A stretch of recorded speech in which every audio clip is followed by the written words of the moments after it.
Heading डालो आप, ionisation energy. Test था क्या आपका? नहीं था? था? टेस्ट हो गया? अच्छा, इनऑर्गेनिक नहीं आया था क्या? मेरे से किसी ने पूछा ही नहीं क्या सिलेबस देना है। क्या आया था? रेडियस तक आया था। तुमसे हुआ सवाल कुछ उसमें से का? सब हो गया? 700 से ऊपर कुछ किसी के आ रहे हैं इसमें? 700 से ऊपर पूरे में? केमिस्ट्री में कैसे आएगा 700 से ऊपर? कैसे गधे हैं पूरे उसमें 700 से ऊपर आ रहे हैं किसी के? 100 से ऊपर कितने आ रहे हैं? दो ही कैटेगरी है, या तो 700 से प्लस। चलो भाई, माइनस में आ रहा है। बहुत बढ़िया। माइनस में आ रहा है तो एक काम करो, रोज गोलगप्पे के ठेले पे जाओ और खाओ और देखो कैसे बना रहा है, क्योंकि आगे जाके वही करना है।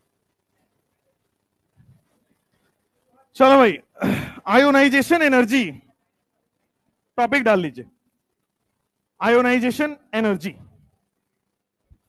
हेडिंग लिखो, लिखो आयोनाइजेशन एनर्जी। आयोनाइजेशन एनर्जी, वो जो मैं पहला बैच पढ़ा रहा होता हूं, तुम ही लोग होते हो क्या बाहर खड़े हुए? वो जो मैं बैच 1 पढ़ा रहा होता हूं, तो तुम ही लोग बाहर खड़े रहते हो। कल से और लेट छोड़ूंगा फिर, और खड़े रहो। What is ionisation energy? ध्यान दीजिए। आयन बनाने के लिए जो एनर्जी रिक्वायर्ड है उसी को कहते हैं आयोनाइजेशन एनर्जी। अब आयन कैसे बनता है? आयन दो तरीके से बनता है, एक तो इलेक्ट्रॉन का लॉस करके, एक इलेक्ट्रॉन का गेन करके। इलेक्ट्रॉन रिमूव करके और इलेक्ट्रॉन ऐड करके, दो ही तरीके से बनता है। जो आयोनाइजेशन एनर्जी है उसमें केटायन में बनाने में जो एनर्जी लगती है उसको टर्म दिया गया है आयोनाइजेशन एनर्जी। जो एनायन बनाने की एनर्जी है वो अगला टॉपिक है, उसको कहते हैं इलेक्ट्रॉन गेन एंथैल्पी। तो आयन बनाने की दो एनर्जी है, केटायन बनाने में जो एनर्जी इन्वॉल्व होगी उसको हम लोग बोलेंगे आयोनाइजेशन एनर्जी, और एनायन बनाने में जो एनर्जी इन्वॉल्व होगी उसको हम लोग बोलने वाले हैं इलेक्ट्रॉन गेन एंथैल्पी। तो देखो, आयोनाइजेशन एनर्जी को पहले समझते हैं फिर लिखेंगे। कोई भी एटम होगा, एटम होगा तो बीचों बीच न्यूक्लियस होगा, और न्यूक्लियस के चारों तरफ आपके पास ऑर्बिट्स होंगे। न्यूक्लियस के चारों तरफ आपके पास ऑर्बिट्स होंगे। नाइस। अब ये न्यूक्लियस है और बाहर में आपके पास क्या पड़ा है? इलेक्ट्रॉन। तो न्यूक्लियस इस बाहरी इलेक्ट्रॉन पे अपना अट्रैक्शन लगाएगा, इसी को हम लोग बोलते हैं जेड इफेक्टिव। इसी को हम लोग बोलते थे जेड इफेक्टिव, क्योंकि मल्टी इलेक्ट्रॉन सिस्टम है और मल्टी इलेक्ट्रॉन सिस्टम रिपल्सन भी करेगा, और रिपल्सन करेगा तो आपके पास जेड इफेक्टिव आ जाएगा। यहां पे इस न्यूक्लियस और इस बाहरी इलेक्ट्रॉन के बीच में हमारे पास नेट फोर्स ऑफ अट्रैक्शन ही लगता है। और नेट फोर्स ऑफ अट्रैक्शन की वैल्यू क्या होती है? नेट फोर्स ऑफ अट्रैक्शन, इसी को हम लोग बोलते हैं जेड इफेक्टिव।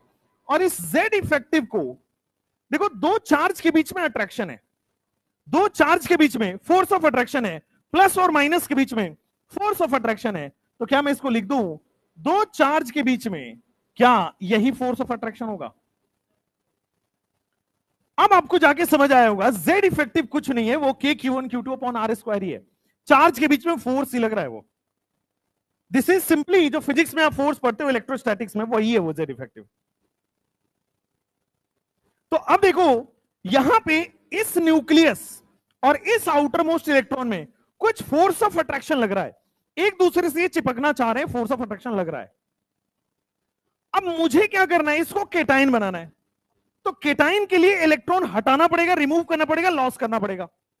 तो मैं इस इलेक्ट्रॉन को किसी भी तरह से यहां से रिमूव करना चाहूंगा, इस इलेक्ट्रॉन को यहां से हटाना चाहूंगा, तभी केटाइन बनेगा। अब देखो, अट्रैक्शन लग रहा है, न्यूक्लियस इसको अपनी तरफ खींच रहा है, फोर्स ऑफ अट्रैक्शन लग रहा है। इससे ज्यादा फोर्स ऑफ लगाओगे तभी तो ये टूटेगा। पहले से एक फोर्स से वो बंधा हुआ है, अब इस इलेक्ट्रॉन को मुझे हटाना है, तो पहले से जो फोर्स लग रहा है उससे ज्यादा फोर्स लगाना पड़ेगा, तभी तो वहां से टूटेगा, तभी तो निकलेगा। दो चार्जेस के बीच में, ये न्यूक्लियस है और ये इलेक्ट्रॉन है, इसके बीच में पहले से कोई फोर्स ऑफ अट्रैक्शन लग रहा है। अगर मुझे इस फोर्स ऑफ अट्रैक्शन को तोड़ना है तो जो पहले से फोर्स ऑफ अट्रैक्शन लग रहा है, इससे ज्यादा फोर्स हमें बाहर की तरफ लगाना पड़ेगा, तब जाके इलेक्ट्रॉन यहां से रिमूव होगा। तो पहले से जो फोर्स लग रहा है न्यूक्लियस और आउटर मोस्ट इलेक्ट्रॉन के बीच में, उससे ज्यादा फोर्स जिससे कि ये इलेक्ट्रॉन अलग हो जाए, जिससे कि इलेक्ट्रॉन टूट जाए, जिससे कि ये केटाइन बन जाए, इसी को कहते हैं आयोनाइजेशन एनर्जी। अब आप सोचो, लोग कहते हैं ना कि आयोनाइजेशन एनर्जी में एनर्जी देनी पड़ती है। क्यों देनी पड़ती है? पहले से अट्रैक्शन है। अब देखो, दो चीजों में पहले से प्यार है। अगर मान लो आपको इसको भगा ले जाना है तो ज्यादा प्यार करना पड़ेगा। वही चीज है बेटा, इन दोनों में पहले से फोर्स ऑफ अट्रैक्शन लग रहा है, फिर भी आपको इलेक्ट्रॉन लेके जाना है, तो पहले वाले फोर्स ऑफ अट्रैक्शन से ज्यादा अट्रैक्शन देना पड़ेगा। This is ionisation energy. Ionisation energy हम बोलेंगे, अभी आगे स्टेटमेंट लिखेंगे कि आयोनाइजेशन एनर्जी में हमें एनर्जी लगानी पड़ती है। We have to provide energy. क्यों? क्योंकि फोर्स ऑफ अट्रैक्शन से ज्यादा एनर्जी लगानी है, तो हमें ही ज्यादा एनर्जी देनी पड़ेगी। हमें एनर्जी देनी पड़ेगी, मतलब एंडोथर्मिक प्रोसेस होता है। अभी धीरे धीरे समझेंगे। आपको समझ में आए what is ionisation energy? Ionisation energy में पहले से फोर्स ऑफ अट्रैक्शन लग रहा है। फोर्स ऑफ अट्रैक्शन लग रहा है, अब इस फोर्स ऑफ अट्रैक्शन से ज्यादा फोर्स आप लगाओगे तभी वो इलेक्ट्रॉन टूटेगा, और इलेक्ट्रॉन टूटेगा, उस टूटने में जो एनर्जी लगेगी, इसी को हम लोग आयोनाइजेशन एनर्जी कहेंगे। सिंपल भाषा में समझ लो, ठीक है? अब इसी को हम लोग लिखने का कोशिश करते हैं। आइए सबसे पहले लिखते हैं व्हाट इज आयोनाइजेशन एनर्जी। अब आयोनाइजेशन एनर्जी में लिखेंगे मिनिमम एनर्जी। आयोनाइजेशन एनर्जी होता है मिनिमम एनर्जी, कम से कम उतनी एनर्जी चाहिए जो फोर्स ऑफ अट्रैक्शन से ज्यादा हो। Minimum energy required to break electron, या minimum energy required to remove electron. कम से कम कितनी एनर्जी चाहिए ताकि इलेक्ट्रॉन को रिमूव किया जा सके फ्रॉम आउटर मोस्ट ऑर्बिट। सबसे बाहर वाले ऑर्बिट से इलेक्ट्रॉन निकालने के लिए कम से कम कितनी एनर्जी चाहिए, दैट इज आयोनाइजेशन एनर्जी। सबसे बाहर वाले ऑर्बिट से इलेक्ट्रॉन निकालने के लिए कम से कम कितनी एनर्जी की रिक्वायरमेंट है, उसी को हम लोग कह देते हैं आयोनाइजेशन एनर्जी। अब यहां पे आप दिखाएंगे न्यूक्लियस और इलेक्ट्रॉन। इस न्यूक्लियस और इस इलेक्ट्रॉन में आपके पास फोर्स ऑफ अट्रैक्शन लग रहा होगा। इस न्यूक्लियस और इलेक्ट्रॉन में आपके पास फोर्स ऑफ अट्रैक्शन लग रहा होगा। हमें फोर्स ऑफ अट्रैक्शन से, इसी फोर्स ऑफ अट्रैक्शन को क्या हम लोग जेड इफेक्टिव बोलते हैं, और इसी जेड इफेक्टिव को क्या हम लोग के Q1 Q2 upon R square बोल देते हैं। तो व्हाट इज आयोनाइजेशन एनर्जी, यहीं पे शॉर्टकट भी लिख देंगे कि ionisation energy is Q1 Q2 upon R square से ज्यादा ही होना पड़ेगा। पहले से जो फोर्स लग रहा है उससे ज्यादा होना पड़ेगा, तब जाके इलेक्ट्रॉन निकलेगा। मिनिमम एनर्जी जो इस फोर्स ऑफ अट्रैक्शन से ज्यादा लग जाए ताकि इलेक्ट्रॉन वहां से रिमूव हो जाए, that is known as your ionisation energy. तो minimum energy required to remove electron from outer most energy, outer most orbit. अब ध्यान दो, ऐसा नहीं कि कहीं से भी आप इलेक्ट्रॉन निकाल दो आउटर मोस्ट से और उसको आप क्या बोल दोगे, आयोनाइजेशन एनर्जी। हमेशा आइसोलेटेड एटम से निकालना होता है, उसी को आयोनाइजेशन एनर्जी। अब आइसोलेटेड क्या होता है? आइसोलेटेड का मतलब होता है सिंगल, अकेला, नॉट बॉन्डेड। आइसोलेटेड का मतलब होता है सिंगल, अकेला, अलोन, नॉट बॉन्डेड, बॉन्डिंग नहीं की हुई है। जैसे मान लो मैं बोलता हूं Cl, yes it is isolated, लेकिन Cl2 ये आइसोलेटेड नहीं है। Cl आइसोलेटेड है, Cl2 आइसोलेटेड नहीं है। जैसे ऑक्सीजन आइसोलेटेड है, O2 आइसोलेटेड नहीं है। आइसोलेटेड का मतलब नॉट बॉन्डेड, सिंपल ये समझना है, जो बॉन्ड नहीं बन रहा है, जहां बॉन्ड नहीं बना हुआ है, इसको हम लोग आइसोलेटेड कहते हैं। The minimum energy required to remove electron from outer most orbit of isolated, और हमेशा जो इलेक्ट्रॉन रिमूव होता है वो गैसियस से होता है। हमेशा जो इलेक्ट्रॉन रिमूव होगा वो गैसियस से। ऐसा नहीं कि लिक्विड से इलेक्ट्रॉन नहीं रिमूव कर सकते हैं। सॉलिड से इलेक्ट्रॉन रिमूव नहीं कर सकते हैं, बट उसको हम आयोनाइजेशन एनर्जी नहीं बोलेंगे। साइंटिस्ट ने डेफिनेशन इस तरह से बनाई है, आयोनाइजेशन एनर्जी हमेशा सिंगल एटम वो भी गैसियस होना चाहिए, वहां से जो इलेक्ट्रॉन निकलता है उसमें जो एनर्जी लगती है उसको आयनाइजेशन एनर्जी कहते हैं। निकलेगा हर जगह से इलेक्ट्रॉन, निकलेगा बॉन्डेड से भी, बट उसको हम आयनाइजेशन एनर्जी नहीं बोलेंगे। आयोनाइजेशन एनर्जी के लिए सिंगल एटम होना जरूरी है, उस सिंगल एटम को गैसियस होना जरूरी है, तो आइसोलेटेड गैसियस एटम। आइसोलेटेड यानी कि सिंगल, वो भी गैसियस फेज में हो, वहां से इलेक्ट्रॉन निकालने के लिए मिनिमम एनर्जी कितनी चाहिए, that is known as your ionisation energy. और मिनिमम एनर्जी का मतलब उसके पहले वाला जो फोर्स ऑफ अट्रैक्शन है उससे थोड़ी सी ज्यादा दे दो तो इलेक्ट्रॉन निकल जाता है। जैसे मान लो एग्जाम्पल के तौर पे, एग्जाम्पल आपके पास ऐसा है, मान लो मैं लेता हूं सोडियम। सोडियम क्या ये आइसोलेटेड है? आइसोलेटेड का मतलब सिंगल है, आइसोलेटेड है, गैसियस भी होना चाहिए। आइसोलेटेड होगा, गैसियस होगा। अब इसमें से एक इलेक्ट्रॉन रिमूव करोगे, माइनस इलेक्ट्रॉन कर दो, रिमूव कर दिया, तो हमारे पास बन जाएगा एक इलेक्ट्रॉन रिमूव करने से Na+ गैसियस बन जाएगा। और इसमें हमें एनर्जी बेटा देनी पड़ती है, हमें एनर्जी देनी पड़ती है। यहां पे आप नहीं लिखोगे, इसमें लिखोगे, यहां पे इस प्रोसेस में जो एनर्जी जाती है इसको कहते हैं आयोनाइजेशन एनर्जी। इस प्रोसेस में जो होती है, अच्छा आयोनाइजेशन एनर्जी में हमें एनर्जी देनी पड़ेगी या एनर्जी रिलीज होगी? हमें एनर्जी देना पड़ेगा। कितना एनर्जी देना पड़ेगा? पहले से जितना एनर्जी फोर्स है उससे ज्यादा। पहले से जो Q1 Q2/r² लग रहा है उससे हल्का ज्यादा फोर्स लगा दो तो ये टूट जाएगा। पहले से इन दोनों के बीच में कोई फोर्स लगा रहा है, थोड़ा सा ज्यादा फोर्स लगाया, ब्रेक हो जाएंगे। और ब्रेक होने में जो एनर्जी लगी है वो थोड़ा ज्यादा energy, that is ionisation energy. यहां पे आयनाइजेशन एनर्जी लग रहा है। अब एक टर्म होता है जिसको हम लोग बोलते हैं आयोनाइजेशन पोटेंशियल। आयोनाइजेशन एनर्जी आपने समझ ली कि कोई भी आइसोलेटेड गैसेस एटम पकड़ो, पहले से जो फोर्स ऑफ अट्रैक्शन लग रहा है न्यूक्लियस और आउटरमोस्ट इलेक्ट्रॉन में, उससे थोड़ा ज्यादा एनर्जी डाल दो, उसी को हम लोग कह देते हैं आयोनाइजेशन एनर्जी। एक टर्म आता है जिसको हम लोग बोलेंगे आयोनाइजेशन पोटेंशियल। पहले के जो क्वेश्चंस आते थे एनटीए के, उसमें आयोनाइजेशन एनर्जी पूछा जाता था। अब देखोगे तो आईपी पूछता है, आयोनाइजेशन पोटेंशियल। पहले आईई लिखा आता था, अब भी आता है, ऐसा नहीं है, बट इन दिनों वो आईपी पूछ रहा है क्योंकि एनसीईआरटी में ऐड कर दिया आईपी को। आईपी क्या होता है ध्यान दीजिएगा, थोड़ा सा फिजिक्स का आइडिया हो तो मैं आपको वो बताऊं, बैटरी वगैरह के बारे में बताऊं। बैटरी क्यों लगाते किसी सर्किट में? What is the role of a battery? एक तरह से एनर्जी ही तो दे रहे हैं भाई, वोल्टेज प्रोवाइड कर रहे हैं, यानी कि एनर्जी ही तो दे रहे हैं सर्किट में, तभी तो बल्ब जलता है। आइए यहां पे क्या होगा, मैं यहां पे एक बैटरी लगा रहा हूं जो न्यूक्लियस से कनेक्टेड है और जो इस इलेक्ट्रॉन से कनेक्टेड है। मैंने क्या किया, बस सर्किट बना दिया, उसको सर्किट बना दिया। अब कितना मिनिमम पोटेंशियल होना चाहिए, यहां पे वी वोल्ट का मान लेते हैं, वोल्टेज है वी, कितना मिनिमम वोल्टेज में अप्लाई करूं, कितना मिनिमम पोटेंशियल में अप्लाई करूं ताकि इसकी एनर्जी मिलके ये इलेक्ट्रॉन यहां से रिमूव हो जाए। What is ionisation potential? Minimum potential required to break electron from outer most orbit. क्योंकि बैटरी लगाने से क्या होगा, एनर्जी मिलेगा, और एनर्जी बढ़ाते जाओ बढ़ाते जाओ बढ़ाते जाओ, जैसे ही Q1 Q2/r² से थोड़ा ज्यादा होगा इलेक्ट्रॉन निकल जाएगा। तो मिनिमम बैटरी का potential, minimum voltage required to remove the electron from outer most orbit, this is known as ionisation potential. Energy देके आप काम करा सकते हो। एनर्जी कैसे दे सकते हो यार?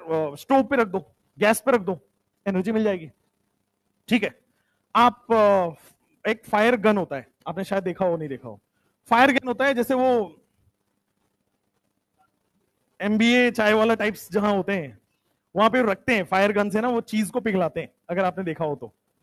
खाए हो कभी? चीज नाम का एक चीज होता है, चीज नाम का एक अलग आइटम आता है जो दिखाने में अच्छा लगता है। तो क्या होता है, उसको चीज को ना पिघलाने के लिए वो फायर गन का इस्तेमाल करते हैं। तो फायर गन से हम एनर्जी दे सकते हैं, ठीक है। स्टोव पे रख दो, एनर्जी मिल जाएगी। वो जो आयोनाइजेशन एनर्जी की बात हो रही है वो उन एनर्जी की बात हो रही है जो एक्सटर्नल सोर्स से मिल रहा है।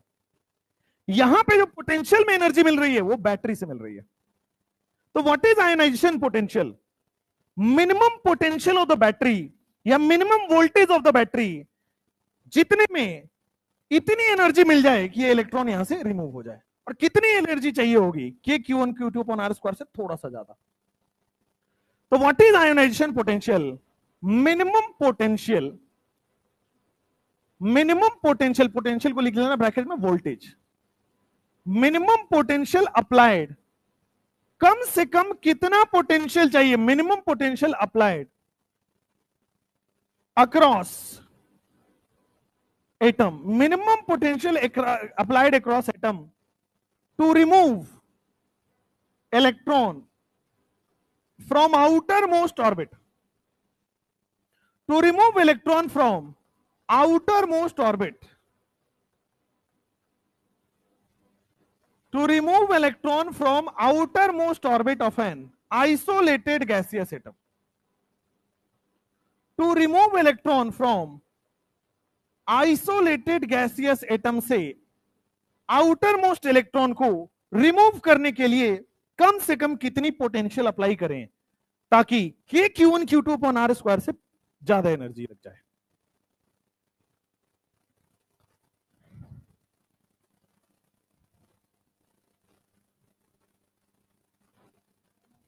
सेम है, बस एक में पोटेंशियल है, एक में एनर्जी है। Potential means energy only.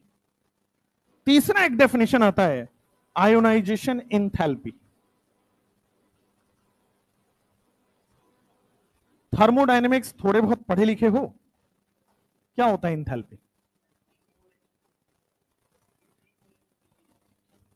वो इनऑर्गेनिक के हिसाब से मैंने आसान करने के लिए बनाया हुआ है। एंथैल्पी होता क्या है? क्या होता है? Change in energy. डेल्टा ही नहीं हो जाएगा? Entropy disturbance is not enthalpy. छोड़ो, वो फिजिकल केमिस्ट्री में आप पढ़ लोगे। एंथैल्पी क्या होता है मेरे हिसाब से, इनऑर्गेनिक के हिसाब से? सुनो, एनर्जी ही एंथैल्पी है।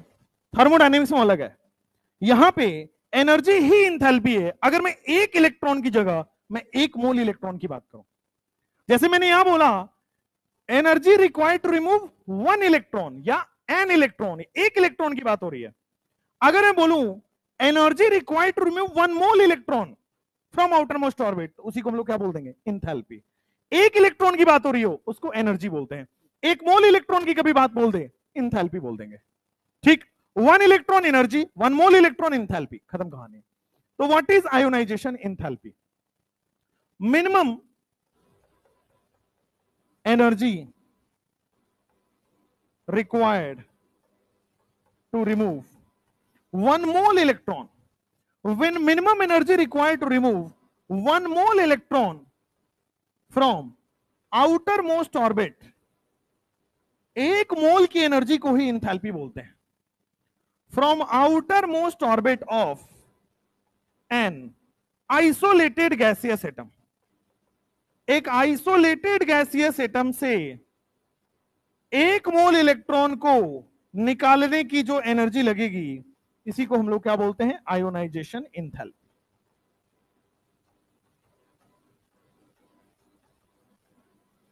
कभी कभी आयोनाइजेशन पोटेंशियल पूछ लेगा, कभी कभी आयोनाइजेशन एनर्जी बोल देगा, कभी कभी आयोनाइजेशन एंथैल्पी बोल देगा।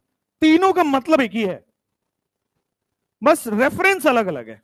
एक इलेक्ट्रॉन की जगह एक मोल इलेक्ट्रॉन हो गया, एनर्जी की जगह पोटेंशियल हो गया, बात एक ही है। बस ये होना चाहिए कि पहले से जो प्यार है उससे ज्यादा प्यार कर लेना है, दैट इज आयोनाइजेशन एनर्जी। पहले से जो फोर्स ऑफ अट्रैक्शन लग रहा है उससे ज्यादा फोर्स ऑफ अट्रैक्शन आपको अप्लाई करना है, फिर वो प्यार टूट जाता है, इलेक्ट्रॉन टूट जाता है। फटाफट लिख दो, तुम्हारी राइटिंग डॉक्टरों वाली है भाई, लड़कियों से सीखो थोड़ा।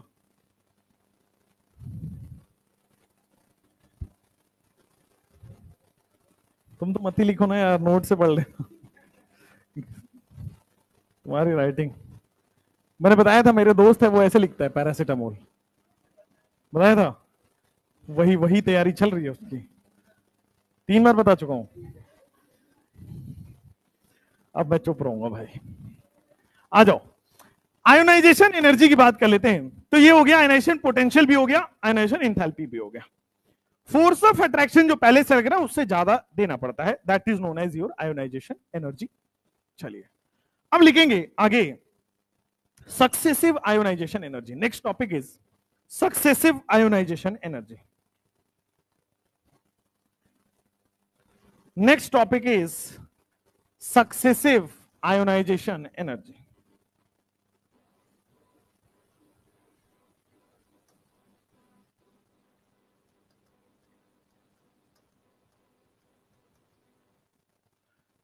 सक्सेसिव आयोनाइजेशन एनर्जी की बात करते हैं। What is successive ionisation energy, एक एक करके समझते हैं।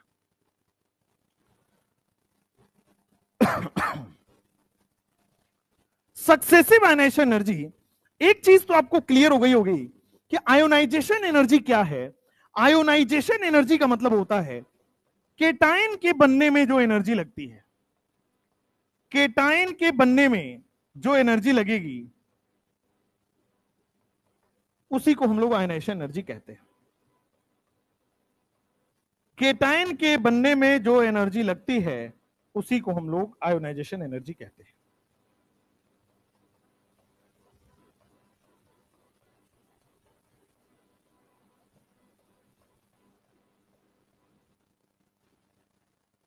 अब आते हैं सक्सेसिव आयोनाइजेशन एनर्जी में। सक्सेसिव का मतलब होता है एक ही काम को बार बार करना, आगे तक करते रहना, दैट इज सक्सेसिव। अब सक्सेसिव आयोनाइजेशन एनर्जी में मान लो मैं एक लेता हूं एल्युमिनियम। सबसे पहले समझो ये आइसोलेटेड है या नहीं है। आइसोलेटेड है, बॉन्ड नहीं बनाया यानी कि आइसोलेटेड है। उसके बाद अगर मैं यहां पे गैसियस लिख दूं तो आइसोलेटेड भी हो गया, गैसियस भी हो गया। आइसोलेटेड गैसियस एटम में मैंने क्या किया, एक इलेक्ट्रॉन रिमूव किया है। आइसोलेटेड गैसियस एटम में मैंने क्या किया, एक इलेक्ट्रॉन रिमूव किया है। क्या बनेगा आपके पास, Al+ बन गया और एक इलेक्ट्रॉन यहां रिमूव हो गया। सबसे पहले स्टेप में क्या आप ये समझ पा रहे हो कि पहला इलेक्ट्रॉन रिमूव हुआ है, आउटर मोस्ट से रिमूव हुआ है, लेकिन पहला इलेक्ट्रॉन रिमूव हुआ है। फर्स्ट इलेक्ट्रॉन इज रिमूव, पहला इलेक्ट्रॉन रिमूव हुआ है और पहले इलेक्ट्रॉन को रिमूव करने में जो एनर्जी लगती है उसको कहते हैं IE1। पहले इलेक्ट्रॉन को रिमूव करने में जो एनर्जी लगती है इसी को कहते हैं हम IE1। एक काम करते हैं, Al+ आपके पास बन चुका है। Al+ में अगर मैं दूसरा इलेक्ट्रॉन निकालता हूं, यहां से दूसरे इलेक्ट्रॉन को रिमूव करता हूं तो आप देखोगे क्या बन जाएगा, Al+2 बन जाएगा। Al+ और Al+2 बन जाएगा और एक इलेक्ट्रॉन और रिमूव हो गया। क्या यहां पे आपको समझ आ रहा है कि दूसरा इलेक्ट्रॉन रिमूव हुआ है, सेकेंड इलेक्ट्रॉन इज रिमूव, और जब भी दूसरा इलेक्ट्रॉन रिमूव होता है वहां जो एनर्जी लगता है उसको हम लोग बोलते हैं IE2। मैं एक बार सेम प्रोसेस को दोबारा दोहराता हूं। मैंने Al+2 ले लिया और उससे जो एनर्जी, उससे एक और इलेक्ट्रॉन निकाला तो आपके पास बन गया Al+3। और यहां पे भी आइसोलेटेड गैसियस एटम से निकल रहा है, तीसरा इलेक्ट्रॉन निकल रहा है। तो पहले इलेक्ट्रॉन को रिमूव करने में जो एनर्जी लगती है IE1, दूसरे इलेक्ट्रॉन को रिमूव करने में जो एनर्जी लगती है IE2, तीसरे इलेक्ट्रॉन को रिमूव करने में जो एनर्जी लगती है वो लगती है IE3। अब IE1 भी हो गया, IE2 भी हो गया, IE3 भी हो गया। आइए समझाता हूं एनर्जी ऑर्डर, आइए समझाता हूं मैं एनर्जी ऑर्डर। तो हमेशा ऐसा बोला जाता है कि successive ionisation energy always increases. इसको पहले समझाता हूं फिर लिखूंगा। मुझे आप पहले साइज का ऑर्डर बता पाओगे? अगर मैं साइज का ऑर्डर आपसे पूछ रहा हूं, Al+ और Al+2 में क्या साइज का ऑर्डर होगा? Aluminium gas, aluminium plus gas, aluminium +2 gas. सबसे ज्यादा साइज किसका होगा? केटायन का, न्यूट्रल का। न्यूट्रल का सबसे ज्यादा होगा, केटायन में 4 ज्यादा, साइज कम हो जाएगा। क्या यही होगा साइज? अब एक बात को फील करो, अगर मान लो मैं बोल रहा हूं एटम का साइज छोटा है, एक एटम बना दे जिसका साइज छोटा है और एक एटम बना देता हूं जिसका साइज बड़ा है। अगर साइज छोटा है तो क्या न्यूक्लियस और इलेक्ट्रॉन पास पास में, और साइज बड़ा हो गया तो न्यूक्लियस और इलेक्ट्रॉन दूर दूर हो गए। साइज छोटा है तो न्यूक्लियस इलेक्ट्रॉन पास पास है, साइज अगर बड़ा है तो न्यूक्लियस इलेक्ट्रॉन दूर दूर हो गए। अगर पास पास है तो क्या अट्रैक्शन ज्यादा है? अगर पास पास है तो अट्रैक्शन ज्यादा है, और अगर दूर दूर है तो अट्रैक्शन क्या है? कम हो गई। तो अगर पास पास है तो ज्यादा अट्रैक्शन है, ज्यादा अट्रैक्शन है तो यहां से इलेक्ट्रॉन निकालना मुश्किल है, क्योंकि न्यूक्लियस उस इलेक्ट्रॉन को पकड़ के रखा है। अट्रैक्शन ज्यादा है, न्यूक्लियस इस इलेक्ट्रॉन को अपने पर पूरी तरफ खींच के रखा है। यहां पे अट्रैक्शन कम है, उतना नहीं खींच पा रहा है, कम खींच पा रहा है। तो जहां पे अट्रैक्शन ज्यादा है, न्यूक्लियस पूरी तरह से उस इलेक्ट्रॉन को अपने पास रखा हुआ है, यहां से इलेक्ट्रॉन निकालना मुश्किल है, क्योंकि न्यूक्लियस इसको होल्ड करके रखा है। यहां पे इलेक्ट्रॉन निकालना मुश्किल है। जहां अट्रैक्शन ज्यादा है वहां एनर्जी ज्यादा लगेगी। अट्रैक्शन ज्यादा है, न्यूक्लियस ज्यादा होल्ड बना के रखा है, वहां से इलेक्ट्रॉन निकालना मुश्किल है, वहां पे ज्यादा एनर्जी देनी पड़ेगी। लेकिन यहां पे क्या अट्रैक्शन कम है? अट्रैक्शन कम है तो कम एनर्जी में ही टूट जाएगा। आप ऐसे समझो, ये बहुत पास पास हैं तो ज्यादा प्यार है इनमें, यहां ब्रेकअप कराना मुश्किल है। भाई इलेक्ट्रॉन का ब्रेकअप ही तो है आयनाइजेशन एनर्जी। यहां ब्रेकअप नहीं हो सकता, पूरा होल्ड है, पास पास है तो पूरा अट्रैक्शन ज्यादा है, पूरा होल्ड है। इस न्यूक्लियस ने इस इलेक्ट्रॉन को खींच के रखा अपनी तरफ, पूरा होल्ड है। यहां ब्रेकअप मुश्किल है, यहां एनर्जी आपको मशक्कत ज्यादा करनी पड़ेगी अगर करना है तो। यहां मशक्कत ज्यादा करनी पड़ेगी, ज्यादा एनर्जी लगानी पड़ेगी, ज्यादा आयनाइजेशन एनर्जी है। लेकिन जहां पे पहले से ही थोड़ा सा गड़बड़ चल रहा है तो बेटा आराम से ब्रेकअप हो जाता है, तो यहां पे एनर्जी कम लगती है। तो जहां अट्रैक्शन कम है, एनर्जी कम में काम हो जाएगा। जहां अट्रैक्शन ज्यादा हो वहां तो ज्यादा एनर्जी लगेगी तोड़ने में। न्यूक्लियस की साइज हर के रिस्पेक्ट में उतना ही होता है। मान लो छोटा साइज है तो न्यूक्लियस उसी प्रोपोर्शन में छोटा होता है, जैसे ही बड़ा हो गया तो न्यूक्लियस उसी प्रोपोर्शन में बड़ा हो जाता है। न्यूक्लियस से कोई छोटा बड़ा से कोई रोल नहीं है उसके, ठीक है? ऐसे ध्यान रखो, जब जब साइज छोटा होगा अट्रैक्शन ज्यादा होगा। ज्यादा अट्रैक्शन है मतलब ज्यादा एनर्जी लगा के तोड़ोगे आप इलेक्ट्रॉन। अगर कम अट्रैक्शन है, कम एनर्जी में ही आपका इलेक्ट्रॉन टूट जाएगा। यहां पे मैंने इसीलिए बताया, अगर साइज छोटा है नीचे जाने पे, तो साइज छोटा है यानी कि अट्रैक्शन ज्यादा है। अगर साइज का ऑर्डर देख लो तो क्या आप अट्रैक्शन का ऑर्डर भी देख, कहां अट्रैक्शन ज्यादा होगा? अट्रैक्शन का ऑर्डर कहां ज्यादा होगा? जहां साइज छोटा है वहां ज्यादा होगा। एल एल+2 में साइज छोटा है, छोटा साइज में न्यूक्लियस इलेक्ट्रॉन पास पास है, अट्रैक्शन ज्यादा होगा। अब अट्रैक्शन ज्यादा है तो ज्यादा मेहनत करना पड़ेगा ब्रेकअप के लिए, इलेक्ट्रॉन के ब्रेकअप के लिए ज्यादा मेहनत करना पड़ेगा, इलेक्ट्रॉन तोड़ने के लिए तो ज्यादा एनर्जी देनी पड़ेगी इलेक्ट्रॉन को तोड़ने के लिए। तो यहां पे आपके पास आयनाइजेशन एनर्जी का ऑर्डर ये आ जाएगा। This is the ionisation energy का ऑर्डर। साइज का ऑर्डर का रिवर्स ऑर्डर होता है आयनाइजेशन एनर्जी। या फिर आप ऐसा देखो, अट्रैक्शन के ऑर्डर के सेम होता है आयनाइजेशन एनर्जी का ऑर्डर। मोर अट्रैक्शन, ज्यादा मेहनत लगेगी इलेक्ट्रॉन तोड़ने में, ज्यादा एनर्जी लगेगा इलेक्ट्रॉन तोड़ने में। लेस अट्रैक्शन, कम मेहनत लगेगी इलेक्ट्रॉन तोड़ने में, कम एनर्जी में काम चल जाएगा, कम एनर्जी में इलेक्ट्रॉन टूट जाएगा। This is your successive ionisation energy. तो सक्सेसिव आयनाइजेशन एनर्जी का जो ऑर्डर होता है, सक्सेसिव आयनाइजेशन एनर्जी का ऑर्डर होता है आईई ऑर्डर। देखो, जहां छोटा साइज है वहां ज्यादा एनर्जी लगेगा, क्लियर हुआ? जहां छोटा साइज है वहां ज्यादा एनर्जी लग रहा है, जहां बड़ा साइज है वहां कम एनर्जी लग रहा है। तो IE3, IE2, IE1, ये हो जाएगा पूरी कहानी। सक्सेसिव आयनाइजेशन एनर्जी, जैसे जैसे आयनाइजेशन एनर्जी, इलेक्ट्रॉन बढ़ेगा वैसे वैसे आयनाइजेशन एनर्जी भी बढ़ेगा। इलेक्ट्रॉन ज्यादा निकाल रहे हो, आयनाइजेशन एनर्जी ज्यादा लगाना पड़ेगा। पहले इलेक्ट्रॉन में साइज बड़ा था, कम एनर्जी में काम हो गया। दूसरे इलेक्ट्रॉन में साइज और छोटा हो गया तो ज्यादा और ज्यादा एनर्जी देनी पड़ेगी। तीसरे इलेक्ट्रॉन को निकालने में और ज्यादा एनर्जी देनी पड़ेगी, चौथे में और ज्यादा देना पड़ेगा। इसीलिए लिखा जाता है सक्सेसिव आयनाइजेशन एनर्जी हमेशा बढ़ेगा।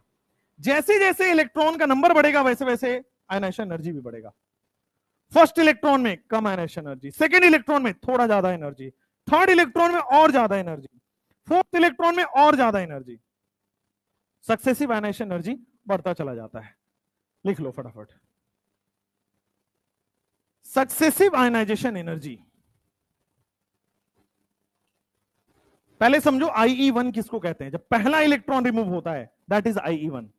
जब दूसरा इलेक्ट्रॉन रिमूव होता है IE2। तीसरा इलेक्ट्रॉन रिमूव होगा IE3।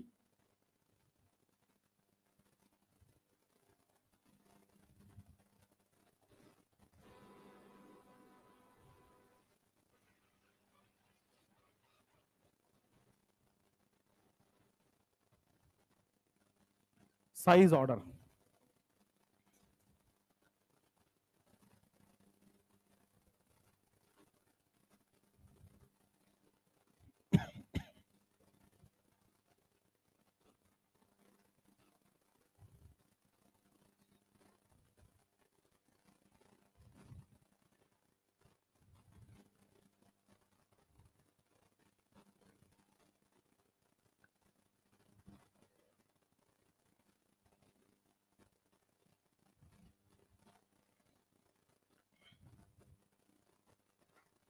अभी नेक्स्ट टॉपिक लिखोगे, पहले फटाफट लिख लो, उसके बाद लिख पाता हूं।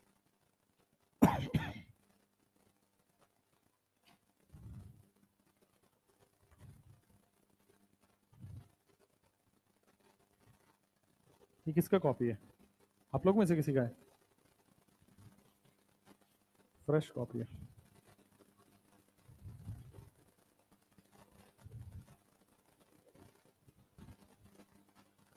सक्सेसिव आयनाइजेशन एनर्जी हो गया?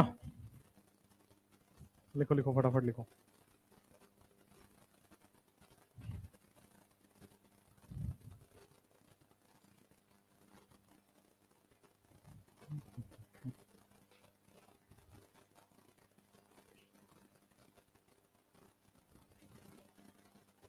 हो गया? लिखो factors affecting ionisation energy. Factors affecting ionisation energy. कौन कौन से फैक्टर्स हैं जो फैक्टर्स अफेक्टिंग आयोनाइजेशन एनर्जी को अफेक्ट करते हैं? आओ, सबसे पहले 5 फैक्टर्स हैं जिस पे आयोनाइजेशन एनर्जी डिपेंड करता है। पहला फैक्टर है, सोच के बताना, जेड इफेक्टिव पे कैसे डिपेंड करता है? जेड इफेक्टिव का मतलब क्या होता है? अट्रैक्शन या रिपल्सन? तो जेड इफेक्टिव का मतलब आपको सोचना है अट्रैक्शन। अब मुझे बताओ, अट्रैक्शन बढ़ेगा तो एनर्जी ज्यादा लगाना है या कम? अट्रैक्शन बढ़ेगा तो मुश्किल हो गया इलेक्ट्रॉन निकालना, यानी कि ज्यादा एनर्जी लगाना पड़ेगा। तो अट्रैक्शन बढ़ने से एनर्जी बढ़ रहा है, और अगर अट्रैक्शन कम है तो एनर्जी भी कम लगेगा। तो अगर बढ़ने से बढ़ रहा है, कम होने से कम हो रहा है, इसी को बोलते हैं डायरेक्टली प्रोपोर्शनल। अगर बढ़ने से बढ़ रहा है और कम होने से कम हो रहा है, इसी को बोलते हैं हम डायरेक्टली प्रोपोर्शनल। तो आपके पास आ गया ionisation energy directly proportional to Z effective. दूसरा मैं बात करता हूं शील्डिंग की। शील्डिंग होता क्या है? अट्रैक्शन या रिपल्सन? रिपल्सन। अब रिपल्सन हो गया मतलब दूर हो गया। अब दूर हो गया तो अट्रैक्शन कम हो गया। अट्रैक्शन कम हो गया तो फिर आपके पास कम एनर्जी में ही काम हो जाएगा। आयोनाइजेशन एनर्जी क्या शील्डिंग के इनवर्सली प्रोपोर्शनल हो जाएगा? अगर अट्रैक्शन के डायरेक्टली प्रोपोर्शनल है तो रिपल्सन के इनवर्सली हो जाएगा, वैसे भी सोच सकते हो। अट्रैक्शन से डायरेक्टली प्रोपोर्शनल है तो रिपल्सन के इनवर्सली प्रोपोर्शनल हो जाएगा शील्डिंग। तीसरा फैक्टर होता है जिसको हम लोग बोलते हैं पेनिट्रेशन। पेनिट्रेशन क्या होता है? ध्यान से, इट इज ऑल्सो सिंपली आप समझो अट्रैक्शन। पेनिट्रेशन भी एक तरह से अट्रैक्शन ही है। पेनिट्रेशन का आपको ऑर्डर याद रखना है, S greater than P greater than D greater than F. ये पेनिट्रेशन का ऑर्डर होता है, सबशेल में आता है पेनिट्रेशन। अब आयोन क्या ये अट्रैक्शन है तो आयोनाइजेशन एनर्जी डायरेक्टली प्रोपोर्शनल हो जाएगा। Ionisation energy directly proportional to penetration power, और पेनिट्रेशन पावर का जो ऑर्डर है वो मैंने लिख दिया S greater than P, SPDF. Next, penetration के बाद फोर्थ आता है आपके पास साइज। सोचो, साइज अगर छोटा है तो न्यूक्लियस इलेक्ट्रॉन पास पास है, पास पास है तो अट्रैक्शन ज्यादा है, अट्रैक्शन ज्यादा है तो एनर्जी भी ज्यादा लगेगा। तो साइज छोटा है, अट्रैक्शन ज्यादा है, एनर्जी ज्यादा लगेगा। अगर साइज बड़ा हो गया तो क्या दूर दूर हो गया न्यूक्लियस इलेक्ट्रॉन, तो क्या अट्रैक्शन कम हो गया, अट्रैक्शन कम हो गया तो एनर्जी कम लगेगा। तो साइज के छोटा होने से एनर्जी ज्यादा लग रहा है, साइज के बड़ा होने से एनर्जी कम लग रहा है। तो क्या इनवर्स रिलेशन है? एक के कम होने से दूसरा बढ़ रहा हो तो इसको कहते हैं इनवर्स रिलेशन। तो ionisation energy inversely proportional to size. Size अगर छोटा हो गया आयोनाइजेशन एनर्जी बढ़ जाएगा, और साइज अगर बड़ा हो गया तो आयनाइजेशन एनर्जी कम हो जाएगा।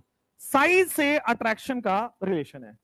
साइज छोटा है, न्यूक्लियस इलेक्ट्रॉन पास पास है। साइज बड़ा है, न्यूक्लियस इलेक्ट्रॉन दूर दूर है। और न्यूक्लियस इलेक्ट्रॉन अगर पास है तो अट्रैक्शन है, न्यूक्लियस इलेक्ट्रॉन अगर दूर है तो रिपल्सन है।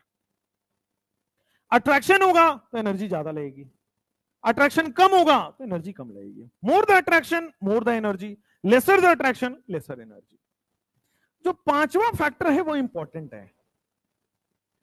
अगर मान लो आपके पास हाफ फील्ड ऑर्बिटल दिख जाए या फुल फील्ड ऑर्बिटल दिख जाए तो वो होते हैं स्टेबल। और स्टेबल है तो आसानी से इलेक्ट्रॉन नहीं देगा। स्टेबल क्या करता है, ना इलेक्ट्रॉन लेता है ना इलेक्ट्रॉन देता है। स्टेबल एज इट इज अपना बैठा रहता है। तो अगर हाफ फील्ड और फुल फील्ड मिल जाए इसका मतलब वो पहले से स्टेबल है। अब स्टेबल है तो इलेक्ट्रॉन देगा नहीं, इलेक्ट्रॉन नहीं देगा तो उनकी आयनाइजेशन एनर्जी बढ़ जाती है एबनॉर्मली, मतलब जितना होना चाहिए उससे ज्यादा हो जाता है। रीजन क्योंकि वो स्टेबल है। स्टेबल है तो इलेक्ट्रॉन नहीं देगा, ज्यादा एनर्जी देनी पड़ेगी तब वो इलेक्ट्रॉन देगा। तो नॉर्मल से उसकी आयनाइजेशन एनर्जी बढ़ जाती है। हाफ फील्ड और फुल फील्ड पहले से स्टेबल हैं, वो इलेक्ट्रॉन देना नहीं चाहेगा तो नॉर्मल से आयनाइजेशन एनर्जी उसकी बढ़ जाती है। देखो यहां पे half field and full field orbitals, half filled and full filled orbitals, half filled and full filled orbitals are stable। half filled और full filled orbitals क्या होते हैं, stable होते हैं। half filled and full filled orbitals are stable and hence they do not release electron। और इस वजह से वो आसानी से इलेक्ट्रॉन को रिलीज नहीं करते हैं। they do not release electron easily। half filled and full filled orbitals are stable and hence do not release electron easily।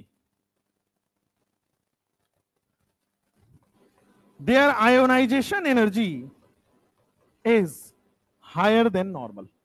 Normal से हायर होता है इनकी आयनाइजेशन। तो पहले हमने पढ़ा आयोनाइजेशन एनर्जी, समझा पहले से जो फोर्स ऑफ अट्रैक्शन लग रहा है उससे हल्का ज्यादा और डाल दिया फोर्स तो आयोनाइजेशन एनर्जी आ जाएगी, मतलब इलेक्ट्रॉन निकल जाएगा। फिर हमने पढ़ा सक्सेसिव आयोनाइजेशन एनर्जी, एक इलेक्ट्रॉन में I1, दो इलेक्ट्रॉन निकालना हो I2, तीसरा इलेक्ट्रॉन के लिए I3, और जैसे जैसे I1 I2 I3 बढ़ते जाते एनर्जी बढ़ता जाता है। फिर हमने पढ़ा कुछ फैक्टर्स। अब हम पढ़ते हैं कि पीरियोडिक टेबल में इनकी ट्रेंड्स कैसा होता है, लेफ्ट से राइट बढ़ेगा घटेगा या टॉप टू बॉटम बढ़ेगा घटेगा, अभी देखते हैं। पहले ये नोट डाउन कर लो फटाफट से।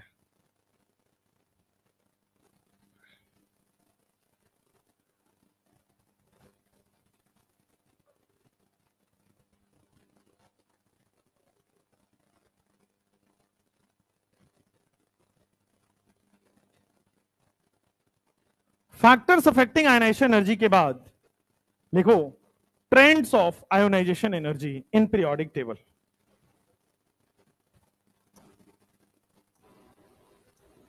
Trends of ionisation energy in periodic table.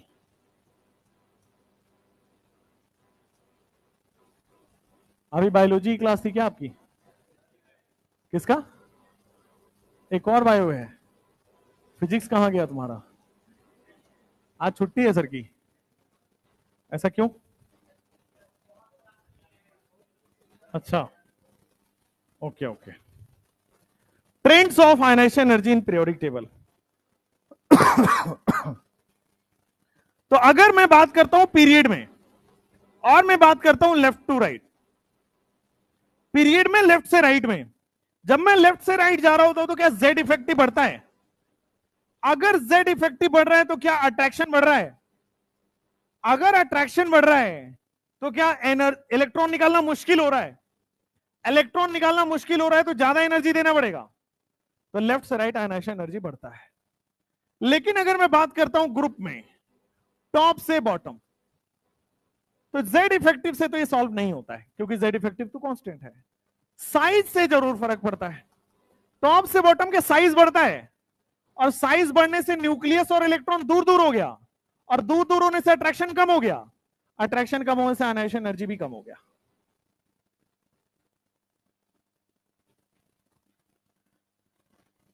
जैसे मैं बात करता हूं पीरियड नंबर 1 की, पीरियड नंबर 1 में सबसे पहले ध्यान देना हाइड्रोजन है और हीलियम है। कहां पे आयनाइजेशन एनर्जी ज्यादा होगी? हीलियम में। रीजन? रीजन ध्यान देना, वैसे तो लेफ्ट से राइट लेफ्ट से राइट बढ़ता है, वो तो ठीक ऑर्डर है, बट हीलियम में क्या है आपके पास? फुल्ली फिल्ड, और क्या है आपके पास? स्टेबल। फुल्ली फिल्ड है, स्टेबल है, इस वजह से इलेक्ट्रॉन आसानी से नहीं देगा। इलेक्ट्रॉन आसानी से नहीं देगा तो मुझे ज्यादा एनर्जी लगानी पड़ेगी, और ज्यादा एनर्जी लगानी पड़ेगी तो आयनाइजेशन एनर्जी बढ़ गया। अगर मैं बात करता हूं पीरियड नंबर 2 में,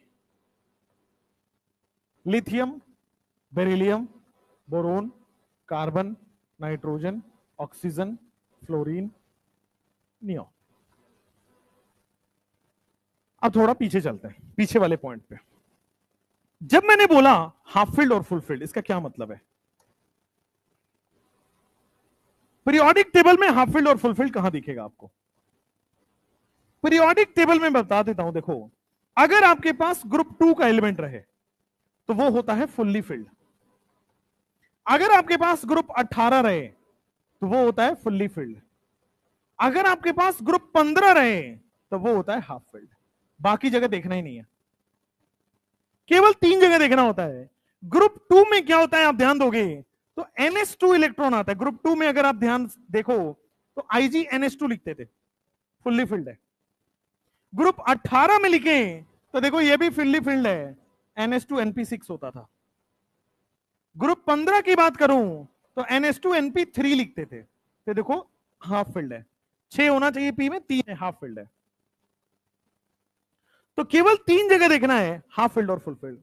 और मैंने अभी अभी बताया कि अगर ये है हाफ फील्ड और फुल फील्ड तो ये स्टेबल है। स्टेबल है तो इलेक्ट्रॉन नहीं देगा, इलेक्ट्रॉन नहीं देगा तो ज्यादा एनर्जी लगानी पड़ेगी। वही चीज अभी आगे पढ़ेंगे, ध्यान दो। क्या ये ग्रुप 2 का एलिमेंट है? बेरिलियम ग्रुप 2 का है। क्या आप देख पा रहे हो ग्रुप 15 का है? क्या आप देख पा रहे हो ग्रुप 18 का है?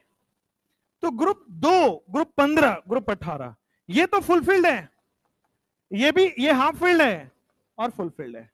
तो हमने पढ़ा है half field and full field का नॉर्मल से ज्यादा एनर्जी लगेगा क्योंकि ये स्टेबल है। नॉर्मल से ज्यादा एनर्जी लगेगा क्योंकि ये स्टेबल है। नॉर्मल का मतलब अपने पड़ोसी से ज्यादा एनर्जी लगेगा क्योंकि ये स्टेबल है। नॉर्मल से ज्यादा एनर्जी लगेगा क्योंकि ये स्टेबल है, अपने पड़ोसी से ज्यादा एनर्जी लगेगा ताकि, क्योंकि ये स्टेबल है। इसका पड़ोसी यही नहीं तो सबसे ज्यादा इसी में लगेगा। जैसे ध्यान देना, मैंने क्या बोला, लेफ्ट से राइट जाने पे आयनाइजेशन एनर्जी बढ़ेगा, ऊपर लिखा हुआ है।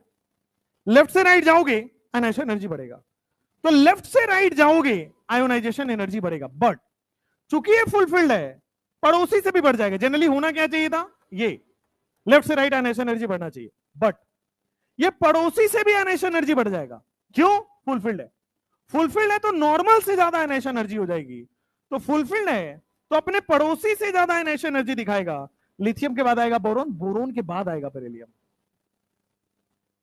लेफ्ट से राइट बढ़ना चाहिए, बट हाफ फील्ड फुलफिल्ड वाले का एक और बढ़ना चाहिए क्योंकि एक्स्ट्रा स्टेबल है, क्योंकि हाफ फील्ड फुलफिल्ड है। लेफ्ट से राइट जाने पे आयनाइजेशन एनर्जी बढ़ेगा, ये हम पहले पढ़ चुके हैं। लेफ्ट से राइट जाने पे आयनाइजेशन एनर्जी बढ़ रहा है, तो लेफ्ट से राइट जाने पे बढ़ रहा है, बट जो हाफ फील्ड फुलफिल्ड है उनका पड़ोसी से भी ज्यादा हो जा रहा है क्योंकि एक्स्ट्रा स्टेबल है। और देखो राइट में जाओगे तो बढ़ेगा कार्बन, फिर नाइट्रोजन होना चाहिए, बट चूंकि हाफ फील्ड है तो ऑक्सीजन से ज्यादा आ जाएगा नाइट्रोजन। फिर लेफ्ट से राइट बढ़ना चाहिए, फिर ये तो फुलफिल्ड है, उसके बाद कोई है ही नहीं, तो दिस इज नियॉन। ये हो गया आयनाइजेशन एनर्जी का ऑर्डर। ग्रुप 2 में, ग्रुप 15 में, ग्रुप 18 में यहीं पे हाफ फील्ड फुलफिल्ड लगता है, तो नॉर्मल से ज्यादा हो जाएगा, यानी कि पड़ोसी से ज्यादा हो जाएगा। That's the concept. फटाफट लिखो।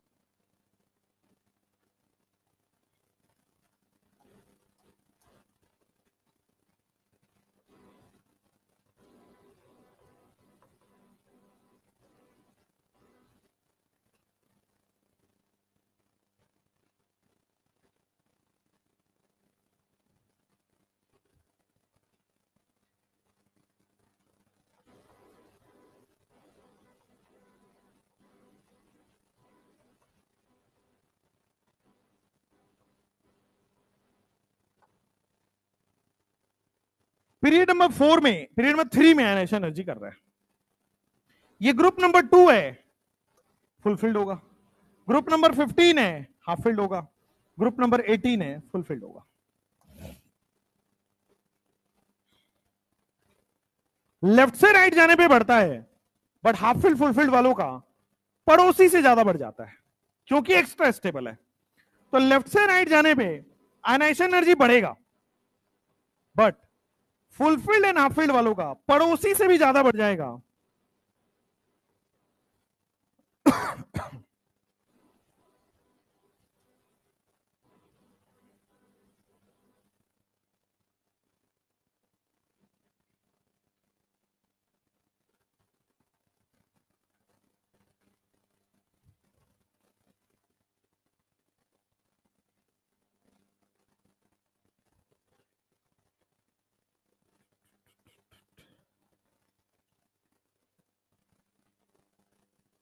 हो गया?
हो गया? Next period number 4। Period number 4 में जब भी आप देखते हो हमेशा डी ब्लॉक का देखते हो। पीरियड नंबर 4 में आपको साइंस टीचर विनीता कुमारी, मैंगनीज, आयरन, कोबाल्ट, निकल, कॉपर, जिंक। साइज का ऑर्डर बता दो, फिर तो नॉर्मल है। साइज का ऑर्डर बता दो। साइज का ऑर्डर आपको मैंने बताया था, स्कैंडियम से लेकर के मैंगनीज तक डिक्रीज हो रहा है। सबसे पहले Z effective greater than shielding होता है, अट्रैक्शन ग्रेटर देन रिपल्सन होता है, कम हो रहा है। फिर इन तीनों का आपस में कॉमन होता है, आपस में बराबर हो रहा होता है, और फिर कॉपर और जिंक का इंक्रीज हो जाता है। ठीक है। और अभी अभी हमने पढ़ा था कि आयोनाइजेशन एनर्जी और साइज का क्या रिलेशन है, इनवर्सली प्रोपोर्शनल। तो मैं अब साइज के बाद आयोनाइजेशन एनर्जी का ऑर्डर लिख रहा हूं, ध्यान से देखना। आयोनाइजेशन एनर्जी, अगर साइज कम हो रहा है तो आयोनाइजेशन एनर्जी क्या होगा, बढ़ेगा, क्योंकि उल्टा रिलेशन है। तो अगर साइज कम हो रहा है तो आयोनाइजेशन एनर्जी देखो बढ़ रहा है। जहां तक साइज कम हो रहा है वहां तक आयोनाइजेशन एनर्जी बढ़ेगा, इनवर्स रिलेशन है। अगर साइज बराबर है तो आयोनाइजेशन एनर्जी भी बराबर है। साइज अगर आपकी बराबर है तो आयोनाइजेशन एनर्जी भी आपकी बराबर है। और यहां पे आयोनाइजेशन एनर्जी को क्या होना चाहिए था, कम होना चाहिए था, लेकिन बढ़ गया। रीजन समझो, साइज भी बढ़ा, आयोनाइजेशन एनर्जी भी बढ़ गया। रीजन समझो। कॉपर और जिंक में एक खास बात है, इसमें होता है फुल्ली फिल्ड कॉन्फ़िगरेशन 3D10। चाहे कॉपर की बात करो चाहे जिंक की बात करो, दोनों में होता है 3D10। अब ये फुल्ली फिल्ड है तो इनका कम होना चाहिए, बट अभी अभी हमने पढ़ा था half filled and full filled are stable. Stable है तो ज्यादा एनर्जी लगेगी, पड़ोसी से भी ज्यादा एनर्जी लगेगी, तो कम हो ही नहीं सकता है, ज्यादा ही होगा। मैंगनीज तक का यही ऑर्डर है। हाँ हाँ बता रहा हूं, उस पर आ रहा हूं। मैंगनीज और क्रोमियम दो केस है, आ रहा हूं। यहां आ जाओ, यहां आ जाओ। क्रोमियम और मैंगनीज का ये नॉर्मल ऑर्डर नहीं है जो आप कह रहे हो कि 3D5 हो गया, यहां 3D5 हो गया, तो इन दोनों का आयरन से ज्यादा होना चाहिए। यहां पे जेड इफेक्टिव है, यहां पे शील्डिंग है, वो वाला। ये वैसे तो एक्सपेरिमेंटल ऑर्डर है, बट यहां पे जेड इफेक्टिव ग्रेटर होता है, तो अगर साइज का उल्टा ऑर्डर कर दो सीधा सीधा आंसर आ जाएगा। हाफ फील्ड और फुल फील्ड कॉन्सेप्ट केवल एक जगह लगेगा। होना तो कायदे से ये चाहिए कि सर ये 3D5 है दोनों में, 3D5 है तो इसका आगे हो जाना चाहिए, बट नहीं, जेड इफेक्टिव की वजह से इसका आंसर आता है। हाफ फील्ड फुल फील्ड यहां पे नहीं लगता है। अब इसको आप एक्सेप्शन बोल दो जो बोल दो, बट ऐसे ही एक्सेप्ट, यही रूल है। क्रोमियम और मैंगनीज में डिस्पाइट की हाफ फील्ड है, बट वहां पे वो रूल नहीं लगेगा। बट कॉपर और जिंक में 3D10 है, फुलफिल्ड है, लग जाएगा, और ये याद ही करना पड़ता है। पीरियड नंबर 4 में साइज का इनवर्स रिलेशन चलता है, साइज का उल्टा ऑर्डर चलता है, और हमने कर दिया। सबसे लास्ट में साइज नहीं लगता, फुल्ली फिल्ड लग जाता है। पीरियड 4 में यही है। पीरियड 4 को ही बेटा हम लोग 3D सीरीज बोलते हैं।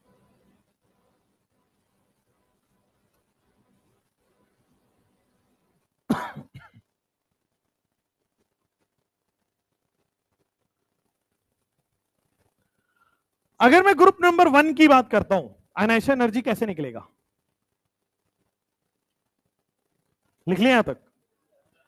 अगर मैं ग्रुप नंबर 1 की बात करता हूं तो tell me the ionization energy of हलीना की रब से फरियाद। टॉप से बॉटम जाने पे क्या हो रहा है, साइज बढ़ रहा है, और अगर साइज बढ़ रहा है तो आयनाइजेशन एनर्जी कम होगा। तो इस तरह से आयनाइजेशन एनर्जी का ऑर्डर आ जाएगा, टॉप से बॉटम आयनाइजेशन एनर्जी कम हो रहा है। ठीक है, अब चाहो तो फ्रेंसियम भी लगा लो। उसी तरह ग्रुप नंबर 2 की बात करोगे, ग्रुप नंबर 2 में बेरिलियम का ज्यादा होगा, मैग्नीशियम, कैल्शियम, एस्ट्रोंसियम, बैरियम और रेडियम।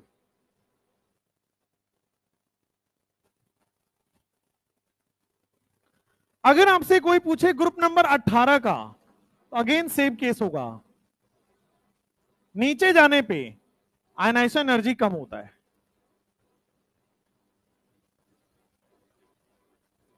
नीचे जाने पे आयनाइजेशन एनर्जी कम होता है। ग्रुप नंबर 17 का ऑर्डर है,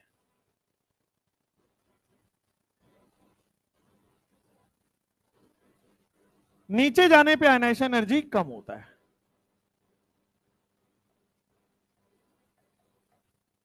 ग्रुप नंबर 16 में कोई दिक्कत नहीं है, नीचे जाने पे आयनाइजेशन एनर्जी कम होता है, साइज के इनवर्सली प्रोपोर्शनल। ग्रुप नंबर 15 में कोई प्रॉब्लम नहीं होता है,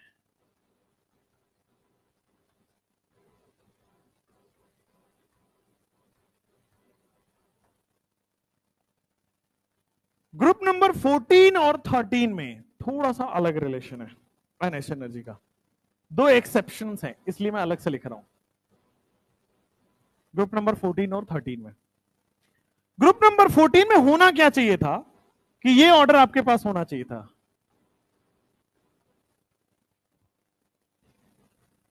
होना ये चाहिए था, राइट है, सब लोग देख लो।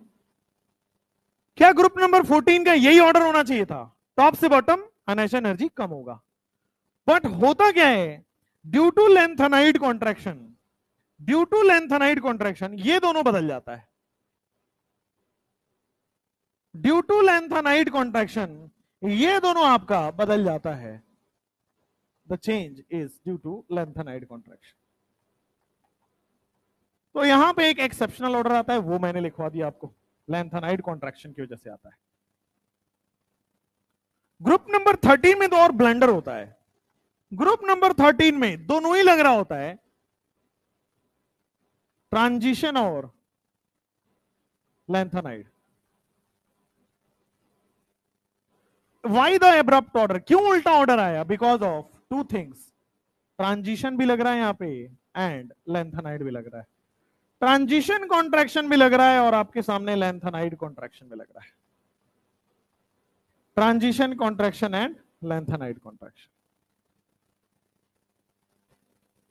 इसको याद करने का एक तरीका भी होता है,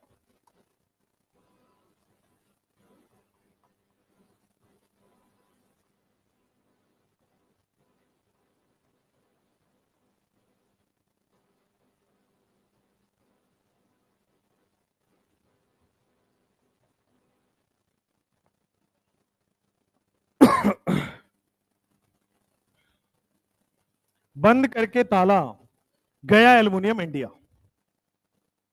तो ग्रुप नंबर 13 को याद करने का तरीका भी आपके पास होता है। ग्रुप नंबर 14 भी आपके पास आ गया है, दो जगह एक्सेप्शन है, वो एक्सेप्शन को अलग से लिखा दिया। नेक्स्ट, अब आपके पास आता है डी ब्लॉक का ग्रुप वाइज। अब आपके पास आता है डी ब्लॉक, वो भी ग्रुप वाइज, और उसमें है थोड़ा सा अलग रूल, वो देख लेते हैं। दो जगह एक्सेप्शन था, एस और पी ब्लॉक में देख लिया, एस ब्लॉक में कोई एक्सेप्शन नहीं है, 13 और 14 में आ गया। आइए डी ब्लॉक का, डी ब्लॉक का ionisation energy, ionisation energy in D block. Period wise तो मैंने देख रखा है, केवल पीरियड 4 का ही है, बट आइए एक ट्रिक है, उससे आपको करना है। अगर आपके पास ग्रुप 3 है, तो अभी अभी मैंने देखा कि 3D सीरीज यानी कि 4th पीरियड, 4D सीरीज यानी कि 5th पीरियड, और 5D सीरीज यानी कि 6th पीरियड, साइज का उल्टा ऑर्डर होता है। तो नीचे जाओगे तो साइज बढ़ाओगे, ये साइज का ऑर्डर हो गया। साइज का उल्टा ऑर्डर करोगे तो क्या आयनाइजेशन एनर्जी आ जाएगा? 4th period, 5th period, 6th period. 3D का मतलब हो गया, आपके सामने सीधा लिख लीजिए, 3D का मतलब हो गया 4th पीरियड। 4D कहीं लिखा जा रहा है यानी कि 5th पीरियड, और 5D कहीं लिखा जा रहा है यानी कि 6th पीरियड। तो 3D series, 4D series, 5D series, जैसे जैसे नीचे जाओगे, 4th period, 5th period, 6th period, size बड़ा होगा, और साइज बड़ा होगा तो एनर्जी कम हो जाएगा। वही लिखा मैंने, एनर्जी कम हो रहा है ग्रुप 3 के लिए केवल। अब यहां पे 3 है, यानी कि अगले 3 ग्रुप्स लिख दो। अगले 3 ग्रुप कौन कौन से होंगे? 4, 5, 6। भाई ग्रुप 3 से 12 होता ना, तो मैंने क्या किया, सबसे पहले ग्रुप 3 का ऑर्डर लिख दिया, साइज का इनवर्सली प्रोपोर्शनल। फिर 3 लिखा है ना, याद करने का तरीका बता रहा हूं कि अगले 3 ग्रुप्स लिख लो, 4, 5, 6। फिर अगले वाले में भी 3 ग्रुप्स लिख लो, 7, 8, 9। 3 से 12 तक होता है डी ब्लॉक, तो मैंने ग्रुप 3 लिख लिया, फिर 3 ग्रुप लिख लिया, 4, 5, 6, 7, 8, 9।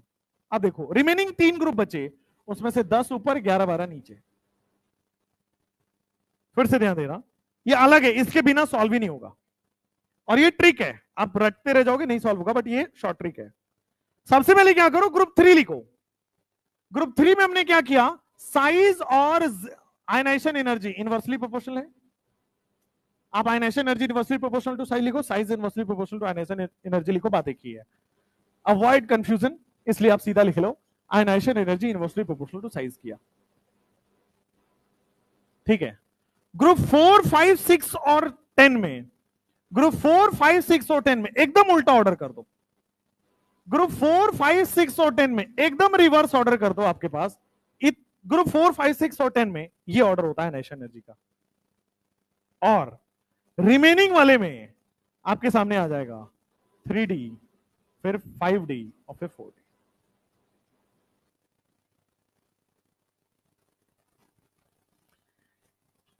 ये तरीका है आयनाइजेशन एनर्जी लिखने का, एक शॉर्ट ट्रिक बता रहा हूं, इसको अप्लाई करके बताऊंगा तो क्लियर होगा। देखो ग्रुप नंबर 3 की बात कर रहे हैं। ग्रुप नंबर 3 में क्या आपको पता है स्कैंडियम होता है, टाइटेनियम होता है? नहीं।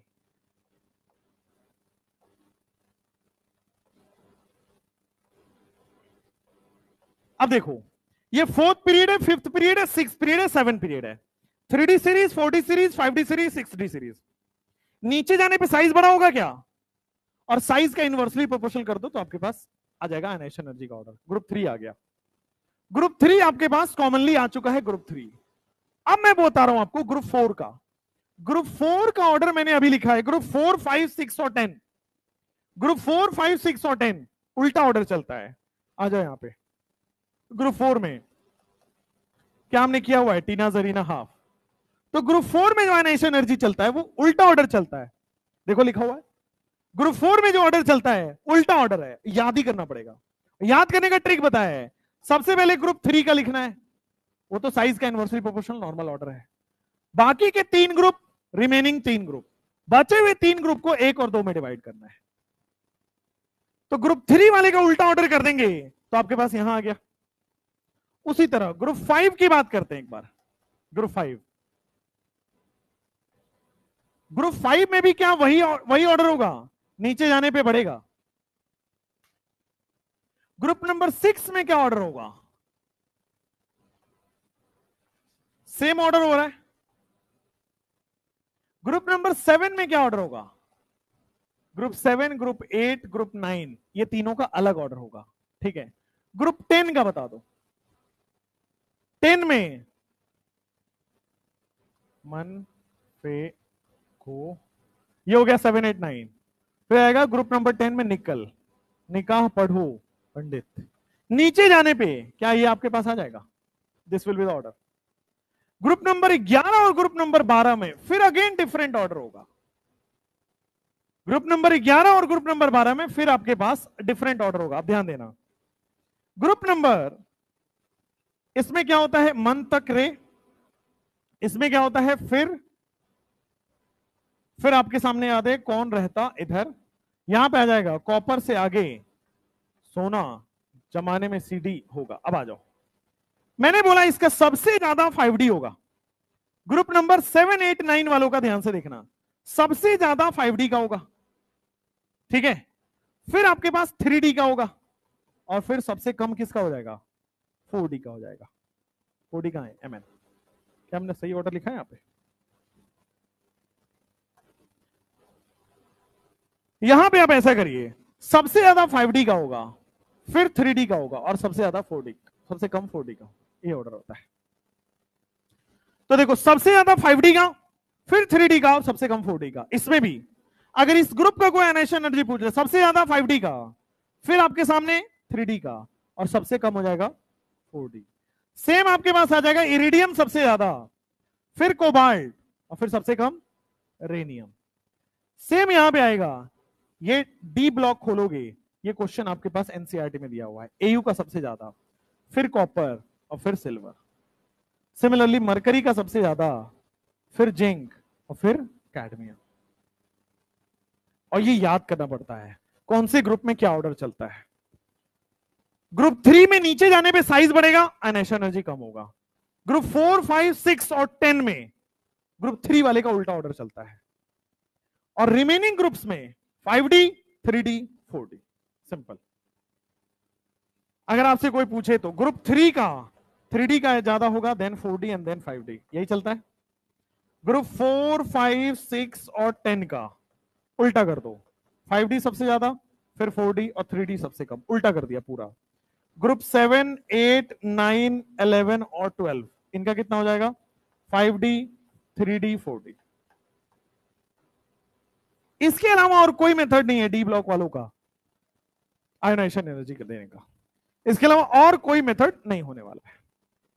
फटाफट इसको लिख लीजिए।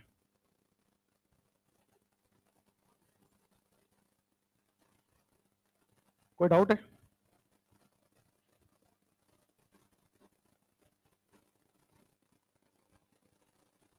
हाँ, पुअर शिल्डिंग होता है।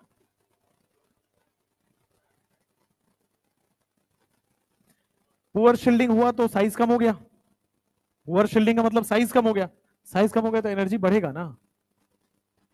साइज कम हो गया तो अट्रैक्शन बढ़ गया, अट्रैक्शन बढ़ गया तो एनर्जी बढ़ गया।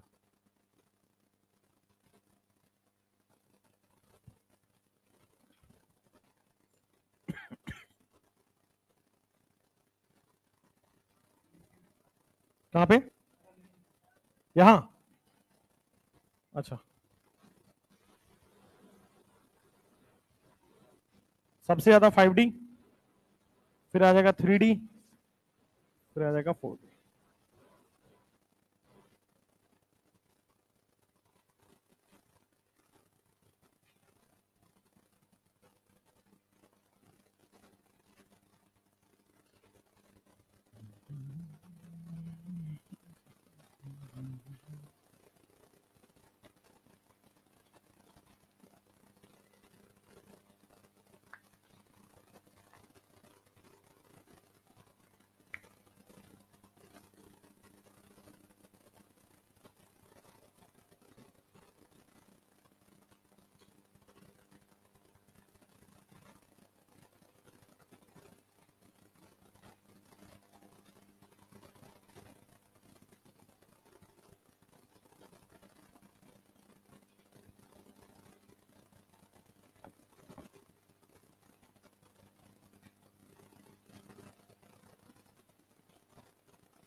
हो गया, हाँ या ना?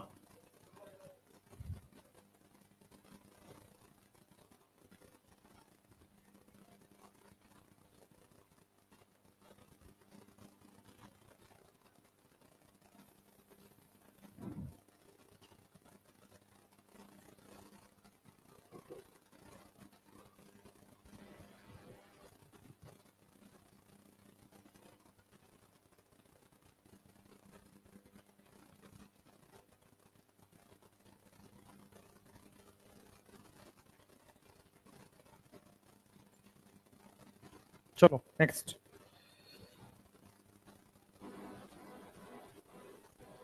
क्या नहीं देते हैं? टाइम नहीं देते हैं, इतना ही मिलेगा। Calculate ionization energy of boron, silicon, tin, boron, silicon, arsenic, antimony, astatine. Compare ionization energy. Calculate नहीं है, कंपेयर है।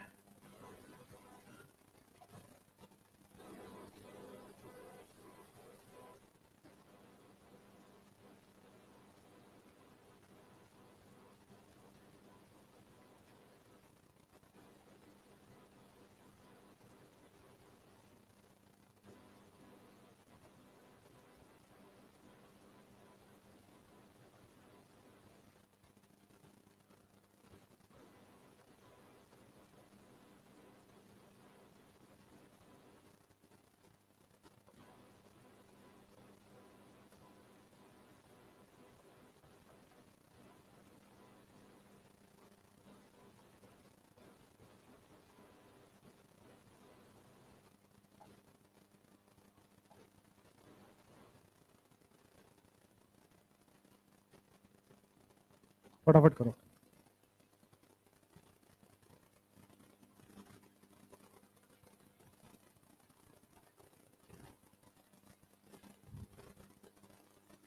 टाइम बहुत जल्दी निकलता है यार।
हो गया सारे क्वेश्चन? सारे हो गए?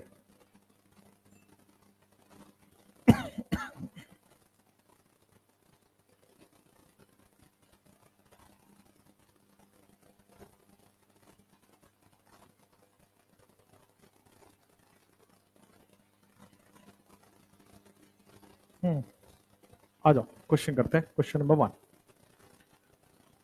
जब भी रैंडम क्वेश्चन आए तो जैसे पीरियोडिक टेबल में एलिमेंट्स हैं वैसे सजाना पड़ता है, चाहे वो साइज का हो चाहे इसका हो। तो ग्रुप नंबर 13 में बोरोन सबसे पहले होता है, उसके बाद यहां कार्बन होता है, उसके नीचे सिलिकॉन होता है, ठीक है। फिर नाइट्रोजन, फास्फोरस, आर्सेनिक यहां कहीं होता है, फिर उसके नीचे कहीं एंटीमनी होता है, फ्लोरीन, क्लोरीन, ब्रोमीन, आयोडीन, एस्टाटाइन कहीं यहां होता है। ये आपको पीरियड वाइज, ग्रुप वाइज लिखना पड़ेगा, ठीक है। अब देखो, सेकेंड पीरियड में बोरोन है, थर्ड पीरियड में सिलिकॉन है, फोर्थ पीरियड में आर्सेनिक है, फिफ्थ पीरियड में एंटीमनी है, और सिक्स पीरियड में आपके पास क्या है? एस्टाटाइन है। दिस इज सेकेंड पीरियड, यह आ जाएगा थर्ड पीरियड, यह आ जाएगा फोर्थ पीरियड, यह आ जाएगा फिफ्थ पीरियड, और यह आ जाएगा सिक्स्थ पीरियड। मैंने अभी अभी क्या पढ़ाया कि सारे आयोनाइजेशन एनर्जी सारे के सारे साइज के इनवर्सली और प्रोपोर्शनल होंगे। तो सबसे ज्यादा साइज यानी कि सबसे कम आयोनाइजेशन एनर्जी एस्टाटाइन में लगेगा। फिर आप लिखोगे उससे थोड़ा सा ज्यादा एंटीमनी में लगेगा, उससे थोड़ा सा ज्यादा आर्सेनिक में लगेगा, उससे थोड़ा सा ज्यादा सिलिकॉन में लगेगा और सबसे ज्यादा बोरोन में लगेगा। क्या सबका यही ऑर्डर आया है? Okay. Compare ionization energy of fluorine, chlorine, bromine, iodine. ये तो सिंपल है। फ्लोरीन क्लोरीन में क्या हो जाएगा? सिंपल साइज का इनवर्स ऑर्डर, साइज का इनवर्स ऑर्डर कर दो, आपके पास आ गया। नेक्स्ट क्वेश्चन, क्या ये एक्सेप्शनल ऑर्डर है? एक्सेप्शनल ऑर्डर इसमें आ जाएगा बंद करके ताला, गया, एल्यूमिनियम, इंडिया। एक्सेप्शनल ऑर्डर हो गया। अगर आपसे कोई लिथियम 3, लिथियम के नीचे आता है सोडियम, सोडियम मतलब यहां पे आ जाएगा मैग्नीशियम नीचे की तरफ, स्कैंडियम और नीचे की तरफ, यही होता है। सेकेंड पीरियड लिथियम है, थर्ड पीरियड मैग्नीशियम है, फोर्थ पीरियड स्कैंडियम है। तो साइज के इनवर्सली प्रोपोर्शनल लगा देंगे। साइज बड़ा है आयनाइजेशन एनर्जी कम है, साइज जैसे जैसे छोटा होगा आयनाइजेशन एनर्जी ज्यादा होगा।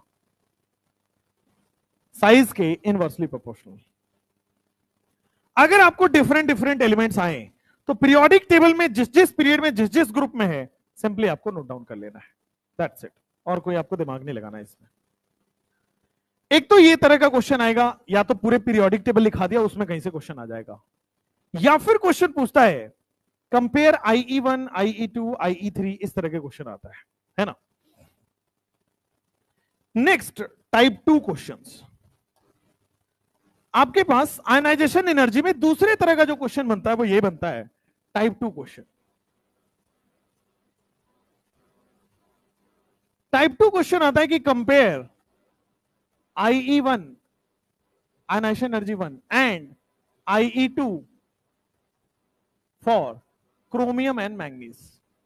क्रोमियम और मैंगनीज के लिए IE1 एंड IE2 कंपेयर करना है। क्रोमियम एंड मैंगनीज के लिए IE1 एंड IE2 कंपेयर करना है। आइए, जब भी आपको IE1 कंपेयर करना है, IE1 आपको ध्यान रखना है यानी कि फर्स्ट इलेक्ट्रॉन रिमूव करना होता है, तभी तो IE1 होता है। पहला इलेक्ट्रॉन अगर रिमूव हो रहा होगा तो IE1 होगा। आप देखो, तो जब भी IE1 IE2 का क्वेश्चन होगा हमेशा कॉन्फ़िगरेशन से सॉल्व होगा, हमेशा इलेक्ट्रॉनिक कॉन्फ़िगरेशन लिखना पड़ेगा। क्रोमियम का भी लिखिए, मैंगनीज का भी लिखिए। क्रोमियम में आपके पास हो जाएगा 1s2, 2s2, 2p6, 3s2, 3p6, 4s2, 4s1, 3d5। ठीक है, यहां पे आ जाओ 1s2, 2s2, 2p6, 3s2, 3p6, 4s2 and 3d5, यही आएगा। अब देखो, कह रहा है कि IE1 कंपेयर करिए, यानी कि मेरे पास एलिमेंट लिखा हुआ है, कॉन्फ़िगरेशन लिखा हुआ है, मुझे सबसे पहला इलेक्ट्रॉन निकालना है बाहर साइड से। तो क्या सबसे पहला इलेक्ट्रॉन बाहर में यहां पे मिलेगा 4 में? देखो, ये न्यूक्लियस है, ये n=1 है, n=2 है, n=3, n=4 है। जनरली लोग यहां से निकालना स्टार्ट कर देते हैं एंड दैट इज रॉन्ग। वो तो अंदर का इलेक्ट्रॉन है, n=3 तो यहां होगा। इनर इलेक्ट्रॉन निकालने को आयनाइजेशन एनर्जी थोड़ी बोलते हैं। आउटर इलेक्ट्रॉन निकालने के लिए, तब यहां देखो आउटर में 4s1 है और यहां पे आउटर में 4s2 है। वैसे भी जब आपने ऑर्डर लिखा था तो क्रोमियम से ज्यादा था मैंगनीज का, तो सीधा आप IE1 में लिख दोगे। IE1 में सीधा देख लो, ये 4s1 है, 4s2, ये फुल्ली फिल्ड है। अगर ये फुल्ली फिल्ड है तो आप सीधा आंसर लिख सकते हो, मैंगनीज ज्यादा होगा as compare to chromium. IE1 में कुछ नहीं करना है, इलेक्ट्रॉनिक कॉन्फ़िगरेशन लिखिए, आउटर मोस्ट इलेक्ट्रॉन रिमूव करो। आउटर मोस्ट इलेक्ट्रॉन देखा वहां 4s1 है, 4s2 है। 4s2 फुलफिल्ड है, ज्यादा मुश्किल होगा, ज्यादा एनर्जी लेगी। 4s1 हाफ फील्ड है, कम स्टेबल है, कम एनर्जी में निकल जाएगा। अगर मुझे IE2 कंपेयर करना है, IE2 का मतलब होता है सेकेंड इलेक्ट्रॉन रिमूव करना है। सेकेंड इलेक्ट्रॉन रिमूव करना है यानी कि एक इलेक्ट्रॉन जा चुका है, तभी तो सेकेंड इलेक्ट्रॉन कंपेयर होगा। IE2 की जब बात हो, हमेशा आप क्या कर दो, remove 1 electron and then compare. भाई सेकेंड इलेक्ट्रॉन की कंपेरिजन करनी है तो एक इलेक्ट्रॉन तो हटा के देखना होगा ना। तो जब भी I1 है, कोई भी इलेक्ट्रॉन हटाने की जरूरत नहीं है, सीधा कंपेयर करिए, आउटर मोस्ट इलेक्ट्रॉन निकालने की कंपेयर करिए। I2 निकालने की बारी आई, एक इलेक्ट्रॉन आप हटा दो, तभी तो सेकंड इलेक्ट्रॉन की कंपैरिजन करोगे। तो एक इलेक्ट्रॉन आपने हटा दिया, क्या हो गया, क्रोमियम में 1s2 2s2 2p6 3s2 3p6, क्या ये 3d5 बचेगा? आउटर मोस्ट इलेक्ट्रॉन हटा दिया। अब मैंने एक इलेक्ट्रॉन यहां से हटा दो, 1s2 2s2 2p6 3s2 3p6 3d5 4s1, बस इसको मैंने थोड़ा रिवर्स करके लिख दिया। अब देखो, एक एक इलेक्ट्रॉन मैंने हटा दिया, अब कंपेयर कर रहे हो तो यहां इलेक्ट्रॉन 3d से निकालना है और यहां इलेक्ट्रॉन 4 से निकालना है। 3 से निकालना है मतलब अंदर से निकालना है, 4 से निकालना है मतलब बाहर से निकालना है। कहां से मुश्किल होगा? 3 से, वो न्यूक्लियस के पास है ना। ये 1 है, ये 2 है, ये 3 है, ये 4 है। 3 से निकालना मुश्किल होगा, न्यूक्लियस के पास है। 4 से निकालना आसान होगा, न्यूक्लियस से दूर हो गया। तो अगर मैं I2 कंपेयर करूं तो एक इलेक्ट्रॉन हटा के कंपेयर करूंगा। जब एक इलेक्ट्रॉन हटा के कंपेयर किया, 3 से निकालना मुश्किल है, 4 से निकालना आसान।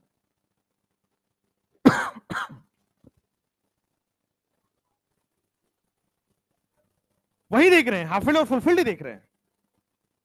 हाफ फील्ड और फुल फील्ड तब देखेंगे जब दोनों सेम हो, ये भी 4s हो, ये भी 4s हो। तो इसको देख लिया, हाफ फील्ड है तो हाफ फील्ड है तो कम स्टेबल है, फुल फील्ड है तो ज्यादा स्टेबल है। ज्यादा स्टेबल है तो ज्यादा मुश्किल होगा एनर्जी इलेक्ट्रॉन निकालने में, यानी कि Mn का ज्यादा हो गया।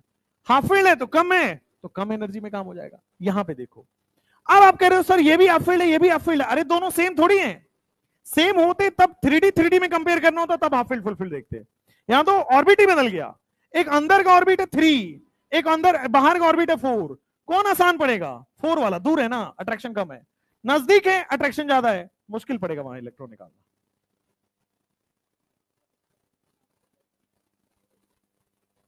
हाफ फील्ड फुल फील्ड, हाँ। यहां पे ये हाफ फील्ड और फुल फील्ड से कॉन्सेप्ट मैं नहीं देख रहा हूं। मैंने क्या देखा है, लेफ्ट टू राइट जाओगे आयोनाइजेशन एनर्जी बढ़ता है। ये जो मैंने ऑर्डर लिखा है था वहां से देखा है, समझने के लिए हाफ फील्ड फुल फील्ड बोल दिया बस। हालांकि 4s1 4s2 को हाफ फील्ड फुल फील्ड नहीं बोला जाता है, ठीक है। Half field full field P में बोला जाता है, डी में बोला जाता है, एफ में बोला जाता है, नॉट फॉर एस। लेकिन आप देखो, यहां पे देख लो, आयोनाइजेशन एनर्जी 1 मैंने कंपेयर करके ऑलरेडी रखा हुआ है। आयोनाइजेशन एनर्जी 1 मैंने कंपेयर किया हुआ है, सॉरी वो साइज है नीचे में। आयोनाइजेशन एनर्जी ऑलरेडी कंपेयर किया हुआ, किसका ज्यादा है? Mn का, वही तो लिख दिया मैंने, वही लिखा, आयोनाइजेशन एनर्जी 1 Mn का ज्यादा है एज कंपेयर टू क्रोमियम, ठीक है ना। वो पीरियड के ऑर्डर से आ गया वहां पे। जब भी I1 I2 कंपेयर करना हो, एक इलेक्ट्रॉन आप I1 के लिए सिंपल कॉन्फ़िगरेशन लिखिए, लास्ट इलेक्ट्रॉन देखिए। I2 के लिए एक इलेक्ट्रॉन हटा दो, फिर चेक करो। अगर मैं पूछ लूं यहां पे IE3 देखना है, I3 का मतलब थर्ड इलेक्ट्रॉन हटाने में जो एनर्जी लेगी, यानी कि 2 इलेक्ट्रॉन हट चुका है। तो सबसे पहले आप काम करो, दो इलेक्ट्रॉन हटा दो, रिमूव 2 इलेक्ट्रॉन। 2 इलेक्ट्रॉन हटा दो, 2 इलेक्ट्रॉन हटा दो, तो यहां पे देखो 1s2 2s2 2p6 3s2 3p6, क्या ये 3d4 हो गया। यहां पे आओगे मैंगनीज में, 1s2 2s2 2p6 3s2, और क्या हो जाएगा 3p6 3d5 हो जाएगा। अब बताओ लास्ट इलेक्ट्रॉन कहां से मुश्किल पड़ेगा? क्या ये हाफ फील्ड है और ये हाफ फील्ड नहीं है? तो हाफ फील्ड में ज्यादा पड़ेगा, ज्यादा एनर्जी देना पड़ेगा। तो IE3 अगर आप कंपेयर करेंगे तो Mn ज्यादा होगा as compare to chromium. Very simple logic है। IE1 कंपेयर करना है, एक भी इलेक्ट्रॉन नहीं हटाना है। IE2 कंपेयर करना है, एक इलेक्ट्रॉन हटा के चेक करो। IE3 कंपेयर करना है, 2 इलेक्ट्रॉन हटा के चेक करो, सिंपल। तो IE2 के लिए रिमूव 1 इलेक्ट्रॉन, IE3 के लिए remove 2 electron and check, simple. अभी और क्वेश्चन करेंगे तो क्लैरिटी आएगी। लिख लो फटाफट, हो गया।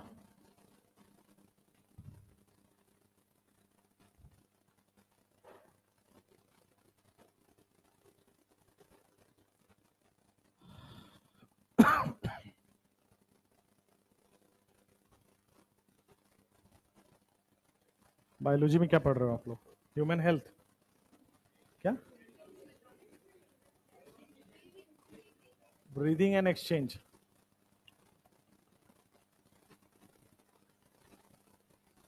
क्या पढ़ते हो उसमें तुम लोग? लंग्स के बारे में। ब्रीदिंग तो सांस लेना सिखाते हैं। एक वीडियो बना दिया जाए क्या उसका, सांस कैसे लिया जाए इन 30 सेकेंड्स। सांस लेना सिखाते हैं उसमें। लेना तक तो ठीक था बेटा। Compare IE1 IE2 IE3 of manganese and iron. Compare IE1 IE2 IE3 of, compare IE1, IE2, IE3 of Mn and Fe।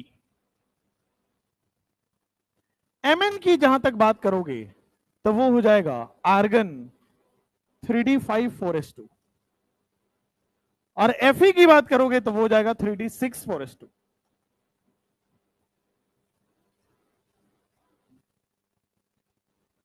देखो IE1 कंपेयर करना है तो कोई दिक्कत ही नहीं है, सीधा कॉन्फ़िगरेशन लिखा, लास्ट इलेक्ट्रॉन देखो, लास्ट इलेक्ट्रॉन क्या यहां भी 4s2 में और लास्ट इलेक्ट्रॉन के यहां भी 4s2 में, दोनों इक्वल है। अब क्या करें? पीरियोडिक टेबल में क्या पढ़ा था? पीरियोडिक टेबल वाला ऑर्डर क्या पढ़ा था? किसका ज्यादा था? Mn का ज्यादा था क्या? देख लेते हैं पीरियोडिक टेबल में हमने क्या पढ़ा था। अभी अभी हमने देखा था आयरन का ज्यादा है एज कंपेयर टू Mn, तो सिंपल वाला ऑर्डर लिख लेंगे। अगर मान लो इलेक्ट्रॉनिक कॉन्फ़िगरेशन से सॉल्व नहीं हुआ तो आयरन का ज्यादा होगा एज कंपेयर टू Mn। आप ऐसे भी सोच सकते हो, यहां भी 4s से निकालना है, यहां भी 4s से निकालना है, बट इसमें 26 प्रोटॉन है, इसमें 25 प्रोटॉन है। 26 प्रोटॉन है तो ज्यादा खींच के रखेगा, 25 प्रोटॉन है कम अट्रैक्शन रखेगा। यहां न्यूक्लियस मजबूत है, यहां न्यूक्लियस कमजोर है, just for understanding. But periodic table लगा लो। अगर मुझे IE2 कंपेयर करना है तो एक इलेक्ट्रॉन मैं हटा दूंगा, एक इलेक्ट्रॉन हटा दो तो आपके पास क्या हो गया? आर्गन हो जाएगा, 3d5 4s1 हो जाएगा, ठीक है। और इसमें क्या हो जाएगा? आर्गन हो जाएगा 3d5 3d6 4s1 हो जाएगा। अभी भी सेम है, अभी भी सेम है, तो सेम आपके पास आ जाएगा। कितना प्रोटॉन है? 25। कितना प्रोटॉन है? 26। यहां ज्यादा प्रोटॉन है, मतलब न्यूक्लियस में ज्यादा प्लस चार्ज है तो वो ज्यादा खींच के रखेगा, कम प्लस चार्ज है कम खींच के रखेगा, तो सेम ऑर्डर आ जाएगा IE2 का भी। ज्यादा प्रोटॉन है, ज्यादा एनर्जी लगाना पड़ेगा। प्रोटॉन ज्यादा होने से समझ पा रहे हो क्या हो रहा है? उन इलेक्ट्रॉन को अपनी तरफ खींच के रख रहा है। अगर मुझसे IE3 पूछ लिया जाए, अब आपके पास आंसर आएगा, ये हो जाएगा आर्गन 3d5 और ये हो जाएगा आर्गन 3d6। किसका ज्यादा होगा? किसका ज्यादा होगा?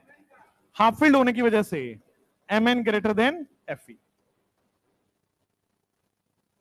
अगर आपसे कोई पूछ ले IE4 कंपेयर करके बताओ तो 3 इलेक्ट्रॉन हटा दो, 3 इलेक्ट्रॉन हटा दोगे तो क्या होगा? आर्गन 3d4 और Fe का कितना हो जाएगा? Argon 3d5। अब हाफ फील्ड आपके पास क्या हो गया? Fe। तो IE4 का अगर कंपैरिजन करना हो, Fe greater than Mn। IE1 के लिए 0 इलेक्ट्रॉन हटाना है, IE2 के लिए 1 इलेक्ट्रॉन हटाना है, IE3 के लिए 2 इलेक्ट्रॉन हटाना है, IE4 के लिए 3 इलेक्ट्रॉन हटाना है।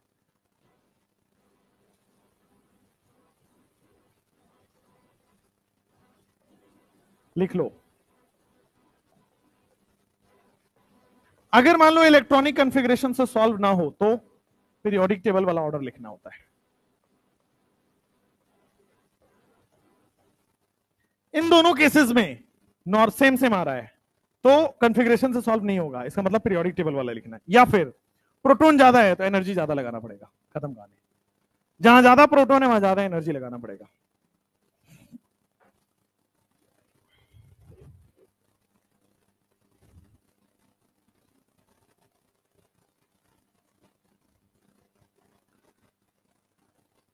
अभी एक तरह का क्वेश्चन आता है कि आयनाइजेशन एनर्जी की वैल्यू दे दी जाती है और फिर पूछा जाता है कितने वैलेंस इलेक्ट्रॉन होंगे, या फिर पूछा जाता है कितने, कौन से ग्रुप का एलिमेंट है, या फिर सिंपली पूछ लेता है कि किस टाइप का एलिमेंट है। पहले ये लिख लो फटाफट से। लिख लिया? नहीं, टाइम हो गया गधों। टाइप 3 के क्वेश्चन आते हैं। टाइप 3, जैसे मान लो आपके पास दिया होगा क्वेश्चन इस तरह से कि एलिमेंट ए है, एलिमेंट बी है, एलिमेंट सी है, एलिमेंट डी है। 4 एलिमेंट दिया होगा और सीधा देखना आयनाइजेशन एनर्जी का पैटर्न से आंसर आता है।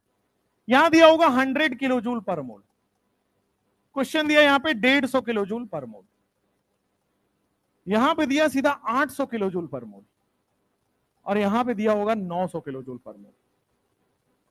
पूछ रहा है calculate valence electron of the, या फिर सीधा लिखो calculate group number of, calculate group number, बस खत्म। 4 एलिमेंट दिया हुआ है, उसका आयनाइजेशन एनर्जी दिया हुआ है, कह रहा है ग्रुप नंबर निकाले। अब कैसे निकालेंगे ध्यान देना।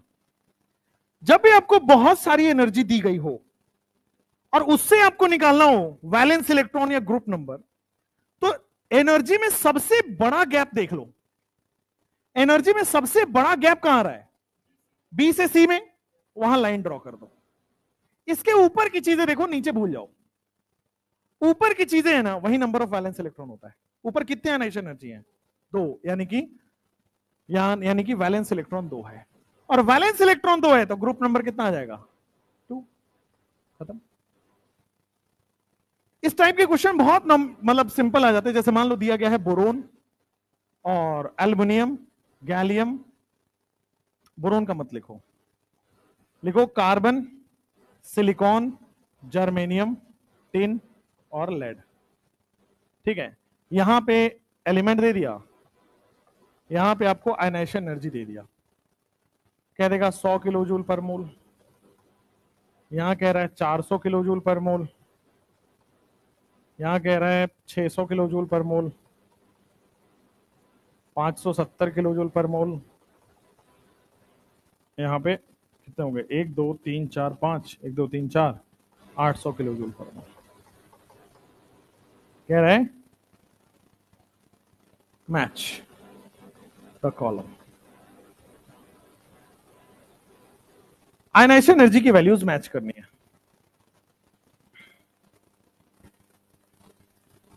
मैच द कॉलम, किसका किसके बराबर आएगा? तो सबसे पहले मैं देख लूंगा आयनाइजेशन एनर्जी का ऑर्डर ही लिख लेता हूं। सबसे ज्यादा कार्बन का होता है, फिर सिलिकॉन का होता है, फिर जर्मेनियम का होता है, फिर लेड का होता है, और फिर टिन का होता है। यहां चेंज हो रहा होता है। सबसे बड़ा वैल्यू कार्बन का आ जाएगा। सबसे बड़ा वैल्यू कौन सा है? 800 कार्बन का आ जाएगा। सिलिकॉन का कितना आएगा? 600। जर्मेनियम का कितना आएगा? और 400 और 100। एक तरह से तो ये आ जाएगा। अब जैसे मान लो कुछ एक और एलिमेंट दिया, क्वेश्चन कह रहा है X Y Z W S, 5 element है और इनका मैंने आयनाइजेशन एनर्जी की वैल्यू दे दी 70 किलो जूल पर मोल, फिर दे दिया यहां पे 700 किलो जूल पर मोल, 720 किलो जूल पर मोल, 740 किलो जूल पर मोल, 800 किलो जूल पर मोल। कह रहा है कैलकुलेट वैलेंस इलेक्ट्रॉन। जब भी वैलेंस इलेक्ट्रॉन या ग्रुप आ जाए तो क्या करना है?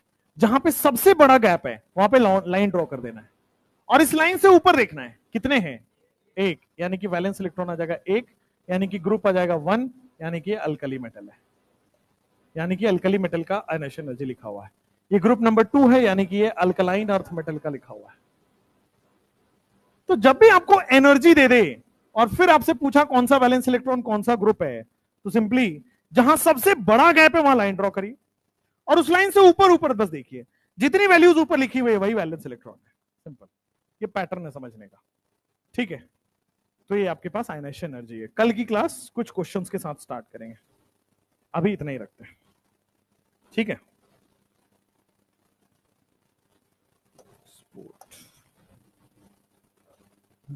आज कितना है डेट? 15 है।